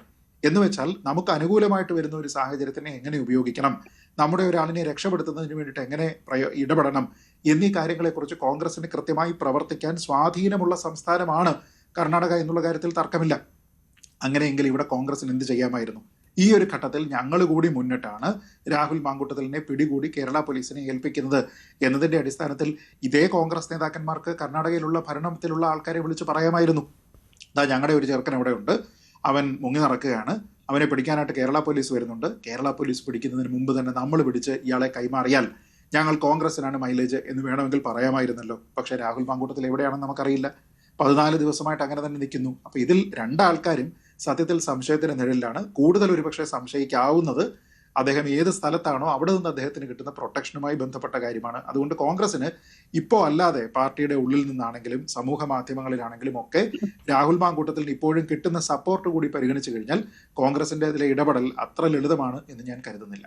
ശരി, ശ്രീ ജേക്കബ് ജോർജ്, ഇപ്പോൾ രണ്ടാമത്തെ കേസിലെ മുൻകൂർ ജാമ്യം കിട്ടിയതിൻ്റെ വിശദാംശങ്ങൾ പുറത്തു വരുമ്പോൾ ഈ കോൺഗ്രസിലൊരു വലിയ വിഭാഗം ഉണ്ട് എന്ന കാര്യത്തിൽ സംശയമില്ലല്ലോ. രാഹുൽ മാങ്കൂട്ടത്തിനെ അനുകൂലിക്കുന്ന ആളുകൾ ഗതികെട്ടിട്ടാണ് പുറത്താക്കിയത്, അതോടൊപ്പം നിന്നത്. പക്ഷേ ഇപ്പോഴും ആ വിഭാഗമുണ്ട് രാഹുൽ മാങ്കൂട്ടത്തിന് ഒപ്പം. അവർക്ക് കിട്ടുന്ന ഒരു പിടിവള്ളി കൂടിയായി മാറുകയാണല്ലോ. അതെ അതെ, അങ്ങനെ ഒരു ആൾക്കൂട്ടമുണ്ട്, സംശയമൊന്നുമില്ല. അത് അദ്ദേഹത്തിന് യൂത്ത് കോൺഗ്രസിൻ്റെ സംസ്ഥാന പ്രസിഡൻ്റായിരുന്നയാളാണ്. അതും അബിൻ വർക്കിയെ പോലെ പ്രഗത്ഭനായ ഒരു യുവ നേതാവിനെ ചവിട്ടി താഴ്ത്തി, തന്നെയല്ല ഒത്തിരി പേരെ ചവിട്ടി താഴ്ത്തിയിട്ടുണ്ട് കേട്ടോ. ഇദ്ദേഹം ചവിട്ടി താഴ്ത്തി ദൂരെ കളഞ്ഞ യുവജന നേതാക്കന്മാർ യൂത്ത് കോൺഗ്രസിൽ ഒത്തിരി പേരുണ്ട്. എന്നിട്ടാണ് പടിപ്പടിയായിട്ട് മൂളിക്കേറിയത്. പെട്ടെന്നുള്ള കയറ്റമായിരുന്നു അത്. പക്ഷേ നേരിടാനോ അതിനെതിരെ ഒരു നിയന്ത്രണം കൊണ്ടുവരാനോ കോൺഗ്രസ് നേതാക്കന്മാരോ ആരും ശ്രമിച്ചില്ല. കാരണം അതിനേതായ ഒരു തണലും സംരക്ഷണയും കോൺഗ്രസ് നേതാക്കൾ തന്നെ ഒരുക്കിയിരുന്നു എന്നുള്ളതാണ് അതിനകത്തെ വിഷയം. ഇപ്പോൾ ഞാൻ നേരത്തെ പറഞ്ഞു വന്ന കാര്യം, അപ്പോഴാണ് ഡാൻ കുര്യൻ അദ്ദേഹത്തിൻ്റെ ഈ റിപ്പോർട്ടുമായിട്ട് വന്നത്. അതായത് നമ്മുടെ KPCC അധ്യക്ഷൻ പറഞ്ഞ കാര്യം, അത് അദ്ദേഹത്തിൻ്റെ ശബ്ദം എന്ന് പറയുന്നത് KPCC അധ്യക്ഷൻ്റെ വാക്കുകളാണ്, അത് കോൺഗ്രസിൻ്റെ വാക്കുകളാണ്. അദ്ദേഹം പറയുകയാണ് ഇതിനകത്ത് വാലും തലയും ഒന്നുമില്ലാത്ത ഒരു കത്ത്. ഒരു പെൺകുട്ടിയാണ് മാനഭംഗപ്പെട്ട, പീഡിപ്പിക്കപ്പെട്ട, കേരളത്തിൽ അങ്ങോളം ഇങ്ങോളമുള്ള മാധ്യമങ്ങളിൽ ദിവസവും വന്നുകൊണ്ടിരിക്കുന്ന ഒരു പെൺകുട്ടിയുടെ പേര് ഒരു പത്രവും ഒരു മാധ്യമവും സോഷ്യൽ മീഡിയ പോലും ആ പെൺകുട്ടിയുടെ ഐഡൻറ്റിറ്റി പുറത്തു കൊണ്ടുവന്നിട്ടില്ല. എങ്ങനെ ആ കുട്ടി ആ ഒരു പരാതിയിൽ അവളുടെ പേര് വെക്കും? ഒരു വലിയ പ്രശ്നമാണ്. അത് മനസ്സിലാക്കാനും പോലും അദ്ദേഹത്തിന് ശേഷിയില്ലായിരുന്നോ എന്ന് ഞാൻ സംശയിക്കുന്നു. അത്ര മാത്രമേ ഉള്ളൂ. പക്ഷേ അത് അദ്ദേഹം പരിഗണിക്കണമായിരുന്നു. രണ്ടാമത്തെ കാര്യം, ആ പെൺകുട്ടിയുടെ വീട്ടുകാർ ഇനിയും ഈ കാര്യം അറിഞ്ഞിട്ടില്ല. ഈ പത്രങ്ങളെല്ലാം, ചാനലുകളെല്ലാം ഈ പ്രതിപാദിക്കുന്ന ഈ വിഷയം, ഈ ബലാത്സംഗ വിഷയം തങ്ങളുടെ ഓമന മകളെക്കുറിച്ചാണ് എന്നുള്ളത് അവരുടെ അച്ഛനും അമ്മയും ഇതുവരെയും അറിഞ്ഞിട്ടില്ല എന്നാണ് ഞാൻ മനസ്സിലാക്കുന്നത്. അതും കൂടി ഓർക്കണം. ഇത് നമ്മൾ രാഷ്ട്രീയ നേതാക്കൾ, അവർ ആത്യന്തികമായിട്ട് അവരും രക്ഷിതാക്കളാണ്. അവർക്കുമുണ്ട് മക്കൾ, കേരളം ഒഴുക്കുകയുമുണ്ട് അതുപോലെയുള്ള യുവതലമുറ. അവരുടെ കാര്യം അവരെ ഓർത്തെങ്കിലും അവരുടെ സ്ത്രീത്വം, അവരുടെ ഐഡൻറ്റിറ്റി, അവരുടെ സുരക്ഷിതത്വം, അവരുടെ സാമൂഹ്യ ബോധം, ഇതെല്ലാം ഓർത്തെങ്കിലും ബഹുമാനപ്പെട്ട KPCC അധ്യക്ഷൻ അത് സൂക്ഷിക്കണമായിരുന്നു, ആ പ്രയോഗം. ശരി, എനിക്ക് തോന്നുന്നു ശ്രീ പണിക്കർ, സണ്ണി ജോസഫിന്റെ പ്രതികരണം കൂടി വന്നതുകൊണ്ടായിരിക്കാം ഇന്ന് ഈ വിഷയത്തിൽ പ്രതികരിക്കുവാനായിട്ട് കോൺഗ്രസിനെ പിന്തുണയ്ക്കുന്ന ആളുകൾ മടിക്കുന്നത് എന്ന് തോന്നുന്നു. പക്ഷേ സണ്ണി ജോസഫിനെ പോലെയുള്ള ഒരു നേതാവിൽ നിന്ന് ഇങ്ങനെ വരണമെങ്കിൽ അത് രാഷ്ട്രീയമായിട്ട് കോൺഗ്രസിനെതിരെ ഉപയോഗപ്പെടുത്തുന്നു എന്നുള്ള ഏതോ ഒരു തോന്നലായിരിക്കണം, അല്ലേ? അല്ല, നോക്കൂ, ശ്രീ സണ്ണി ജോസഫ് ആരെയാണോ റീപ്ലേസ് ചെയ്തിരിക്കുന്നത് അവിടെ നിന്ന് കോൺഗ്രസിന് പ്രതീക്ഷിച്ചിരിക്കുന്ന ഒരു മൈലേജ് കിട്ടിയിട്ടുണ്ട് എന്ന് ഞാൻ കരുതുന്നില്ല. പല ആൾക്കാരും അന്ന് തന്നെ അദ്ദേഹത്തിനെ ആക്ഷേപിച്ചിരുന്നത് തന്നെ ഇതൊരു കമ്മ്യൂണിറ്റി കോട്ടയാണ് എന്നുള്ളതായിരുന്നു. കമ്മ്യൂണിറ്റി കോട്ടയുടെ അടിസ്ഥാനത്തിലാണ് അദ്ദേഹം വന്നിരിക്കുന്നത്. അല്ലെങ്കിൽ ഒരുപക്ഷെ 2 പ്രധാനപ്പെട്ട തെരഞ്ഞെടുപ്പുകൾ മുന്നിൽ നിൽക്കുന്ന സാഹചര്യത്തിൽ മറ്റൊരാളിനെ KPCC അധ്യക്ഷനാക്കുമായിരുന്നു എന്നൊക്കെയാണ് പറയപ്പെട്ടിരുന്നത്. അതേപോലെയുള്ള കമ്മ്യൂണിറ്റി കോട്ടയാണ് പിന്നീട് യൂത്ത് കോൺഗ്രസിന്റെ അധ്യക്ഷ സ്ഥാനത്തേക്കൊക്കെ വന്നത് എന്ന രീതിയിലത്തേക്കുള്ള ആക്ഷേപങ്ങളും ഇതിനെ തുടർന്നുണ്ടായിരുന്നു. ഞാൻ പറയുന്നത്, ശ്രീ സണ്ണി ജോസഫ് കോൺഗ്രസിന്റെ അധ്യക്ഷനായതിനു ശേഷം അദ്ദേഹം നടത്തിയിരിക്കുന്ന പല പ്രധാനപ്പെട്ട പ്രസ്താവനകളും ഇതേപോലെ തന്നെ വിവാദത്തിൽ എത്തിച്ചേർന്നിരിക്കുന്നതാണ്. അപ്പോൾ ഒരു പ്രധാനപ്പെട്ട നേതാവ് അദ്ദേഹം പറയുന്ന വിഷയത്തിനെക്കുറിച്ച് അത്രത്തോളം കൺവിക്ഷൻ ഉണ്ടാവുക, അത് ഒരു തരത്തിലും തെറ്റായി വ്യാഖ്യാനിക്കപ്പെടാതിരിക്കാനുള്ള സാഹചര്യം ഉണ്ടാക്കുക തുടങ്ങിയതൊക്കെ തന്നെ ഒരു നേതാവിനെ സംബന്ധിച്ചിടത്തോളം പ്രധാനമായിട്ടുള്ള കാര്യമാണ്. നമ്മളൊരു വളരെ സോഫിസ്റ്റിക്കേഷനുള്ള ഒരു നേതാവായിട്ട് അവതരിക്കുകയും നമ്മൾ പറയുന്ന കാര്യത്തിൽ ഇന്റഗ്രിറ്റി ഉണ്ട് എന്ന രീതിയിലത്തേക്ക് സംസാരിക്കുകയും ഒക്കെ ചെയ്യുമ്പോൾ ആൾക്കാർ പ്രതീക്ഷിക്കുന്ന അതാണ്. നേരെ മറിച്ച് വളരെ ലൈറ്റായിട്ട് പലപ്പോഴും കാര്യങ്ങളെ പറയുന്ന ഒരാളാണ് ശ്രീ ഗോവിന്ദൻ. ശ്രീ MV ഗോവിന്ദൻ സംസാരിക്കുന്ന സമയത്ത് നമ്മൾ കണ്ടിട്ടില്ലേ, അദ്ദേഹം ചിരിച്ച് കളിച്ച് അദ്ദേഹം പറയുന്ന ഒരു കാര്യം പിന്നീട് അതിൽ എന്തെങ്കിലും ഒരു നാക്കുപിഴ ഉണ്ടെങ്കിൽ പോലും തിരുത്താനുള്ള ഒരു സ്പേസ് കൂടി ഇട്ടിട്ടാണ് ശ്രീ ഗോവിന്ദൻ പലപ്പോഴും പറയുന്നത്. അതുകൊണ്ട് തന്നെ അതിലൊരു തിരുത്തൽ വരുന്ന സമയത്ത് ഒരു അസ്വാഭാവികത ഫീൽ ചെയ്യാറില്ല. പക്ഷെ കുറച്ചുകൂടി സോഫിസ്റ്റിക്കേഷനോട് കൂടിയിട്ടാണ് ശ്രീ സണ്ണി ജോസഫ് അഭിപ്രായം പറയുന്നത്. ഞാൻ പറയുന്നത്, കോൺഗ്രസിന്റെ ഇന്നത്തെ സംസ്ഥാനത്തുള്ള ഏതാണ്ട് എല്ലാ പ്രധാനപ്പെട്ട നേതാക്കന്മാരും കൺസിസ്റ്റൻസി ഇല്ലാത്ത നിലപാടെടുത്തുകൊണ്ട് പാർട്ടിയെ വെട്ടിലാക്കുന്നതിന് വേണ്ടി തമ്മിൽ മത്സരിച്ചുകൊണ്ടിരിക്കുകയാണെന്നാണ് എനിക്ക് തോന്നുന്നത്. ഞാൻ പറയുന്നത്, സ്ഥിരതയുള്ള നിലപാടുകൾ പറയുന്ന നേതാക്കന്മാർ വളരെ കുറവാണ്. ഇപ്പോൾ രമേശ് ചെന്നിത്തലയെ പോലെയോ അല്ലെങ്കിൽ VD സതീശനെ പോലെയോ ഒക്കെ വളരെ സീസൺഡ് ആയിട്ടുള്ള, എങ്ങനെയാണ് മാധ്യമങ്ങളോട് സംസാരിക്കേണ്ടത്, എങ്ങനെയാണ് ഒരു വിഷയത്തിൽ അഭിപ്രായ രൂപീകരണം നടത്തേണ്ടത്, ഈ കാര്യങ്ങളെപ്പറ്റി ബോധ്യമുള്ള ധാരണയുള്ള ആൾക്കാർ മാത്രമാണ് അങ്ങനെ പ്രതികരിക്കുന്നത്. അതല്ലാതെ മറ്റു കുറേ ആൾക്കാരെ നമ്മൾ ഈ പറയുന്ന മറ്റു പരിഗണനകളുടെ പുറത്ത് അവിടേക്ക് കൊണ്ടുവന്ന് പ്രതിഷ്ഠിച്ചു കഴിഞ്ഞാൽ അവർ പറയുന്ന കാര്യങ്ങളുടെ എല്ലാം ഉത്തരവാദിത്തം, ഒരു എക്സ്റ്റൻഡഡ് ലയബിലിറ്റി ഈ പാർട്ടിക്ക് മൊത്തത്തിലുണ്ട് എന്നും ഈ പറയപ്പെടുന്ന ആളിന്റെ സ്ഥാനത്തിന്റെ വില എന്ന് പറയുന്നതിന്റെ ബാധ്യത പേറേണ്ടുന്ന ജോലി കോൺഗ്രസിലുള്ള മറ്റുള്ള ആൾക്കാരുടേതായി മാറുകയും ചെയ്യുകയാണ്. ഞാൻ പറഞ്ഞത്, ഇതൊരു കോൺഗ്രസിന്റെ ആഭ്യന്തര പ്രശ്നമാണ്. ആ ആഭ്യന്തര പ്രശ്നം പരിഹരിക്കുന്നതിന് കോൺഗ്രസ് തന്നെ ശ്രമിക്കണം. അതെന്താ ആളെ പെട്ടെന്ന് മാറ്റുക എന്നുള്ളതല്ല, മറിച്ച് സണ്ണി ജോസഫിനെ വിളിച്ച് ഈ ആൾക്കാരെല്ലാവരും കൂടി, മുതിർന്ന ആൾക്കാരെല്ലാവരും കൂടി ഉപദേശിക്കണം. അദ്ദേഹത്തിനോട് പറയണം ഏത് കാര്യത്തിൽ എങ്ങനെയാണ് അഭിപ്രായം പറയേണ്ടത് എന്ന്. മുമ്പ് ശ്രീ K സുധാകരനുമായി ബന്ധപ്പെട്ട് അദ്ദേഹം ആ സ്ഥാനം വെക്കേറ്റ് ചെയ്യുന്നതിന് തൊട്ട് മുമ്പ് അദ്ദേഹത്തിന്റെ ഭാഗത്തു നിന്നും ഇതേപോലെ ഇൻകൺസിസ്റ്റന്റ് ആയിട്ടുള്ള കുറേ സ്റ്റേറ്റ്മെന്റുകൾ ഉണ്ടായിരുന്നു. അത് പാർട്ടിക്ക് ബാധ്യതയാണ് എന്ന നിലയ്ക്കൊക്കെ തന്നെ നിരീക്ഷിക്കപ്പെട്ടിരുന്നത് നമുക്ക് ഓർമ്മയുണ്ട്. സതീശനും അദ്ദേഹവും കൂടി ഒരേ വേദി പങ്കെടുത്ത സമയത്ത് ഒരിക്കലും ഇങ്ങനെയുള്ള മുതിർന്ന രണ്ട് നേതാക്കന്മാർ തമ്മിലുള്ള ഒരു കോൺവെർസേഷൻ ഒരിക്കലും ഉണ്ടാകാൻ പാടില്ലാത്ത തരത്തിലുള്ള പദപ്രയോഗങ്ങൾ അടക്കം ഉണ്ടായിരുന്നപ്പോൾ അത് പാർട്ടി എത്രത്തോളം വെട്ടിലാക്കിയിരുന്നു, അത് മറ്റുള്ള ആൾക്കാർക്ക് പാർട്ടിയെ മൊത്തത്തിൽ അടിക്കാനുള്ള വടി എങ്ങനെയാണ് കൊടുത്തത്, ഇതെല്ലാം നമ്മൾ കണ്ടതാണ്. ഞാൻ പറയുന്നത് പിടിച്ചതിനേക്കാൾ വലുതാണ് അളയിലിരിക്കുന്നത് എന്നൊക്കെ പറയുന്ന രീതിയിലത്തേക്ക് വന്നാൽ അത് കോൺഗ്രസിന് ഗുണമാണോ അല്ലയോ എന്നതിനെക്കുറിച്ച് കോൺഗ്രസ്സുകാർ ചിന്തിച്ചു നോക്കുക എന്നുള്ളത് മാത്രമാണ് എനിക്ക് ആ വിഷയത്തിൽ പറയാനുള്ളത്. ഇതിനകത്ത് ഇപ്പോൾ കോടതി പറഞ്ഞിരിക്കുന്നു, മുൻകൂർ ജാമ്യം നൽകിക്കൊണ്ട് പറഞ്ഞതിൽ ഒരു കാര്യം കൂടിയുണ്ട്. പോലീസിൽ പരാതി നൽകാതെ KPCC പ്രസിഡന്റിന് നൽകിയത്, അതിനെക്കുറിച്ച് കോടതി എടുത്തു പറഞ്ഞിട്ടുണ്ട്. അതോടൊപ്പം തന്നെ FIR രജിസ്റ്റർ ചെയ്ത ശേഷമാണ് മൊഴിയെടുത്തത്, ഇക്കാര്യവും ചൂണ്ടിക്കാണിക്കുന്നു. ഹാജരാക്കിയ ചാറ്റുകൾ ആരോപണം തെളിയിക്കുന്നതല്ല എന്നും കോടതി പറയുകയുണ്ടായി. അപ്പോൾ കോൺഗ്രസ് ഇത് പറഞ്ഞുകൊണ്ടൊരു മനംമാറ്റത്തിൽ, ഇപ്പോൾ ഇന്ന് K മുരളീധരൻ പറഞ്ഞത് എടുത്ത ഒരു തീരുമാനത്തിൽ നിന്ന് ഒരു കാരണവശാലും പിന്നോട്ട് പോവുകയില്ല എന്നാണ്. പക്ഷേ മുരളീധരൻ്റെ മാത്രം അഭിപ്രായം അല്ലല്ലോ, കോൺഗ്രസിൽ ഒരു വലിയ വിഭാഗം ഇപ്പോഴും ഈ മാങ്കൂട്ടത്തിനൊപ്പമുണ്ട്.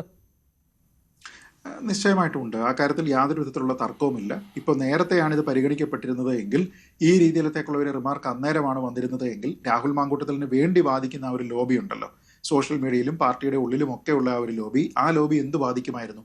നോക്കൂ, രാഹുൽ മാങ്കൂട്ടത്തിലിന്റെ പ്രാഥമിക അംഗത്വത്തിൽ നിന്ന് സസ്പെൻഡ് ചെയ്തിരിക്കുന്ന നടപടി പോലും ഇതിന്റെ പേരിൽ റദ്ദാക്കണം, അദ്ദേഹത്തിന് ഇനി ലീഗലായിട്ട് ഫൈറ്റ് ചെയ്യട്ടെ എന്ന് പറയുമായിരുന്നു.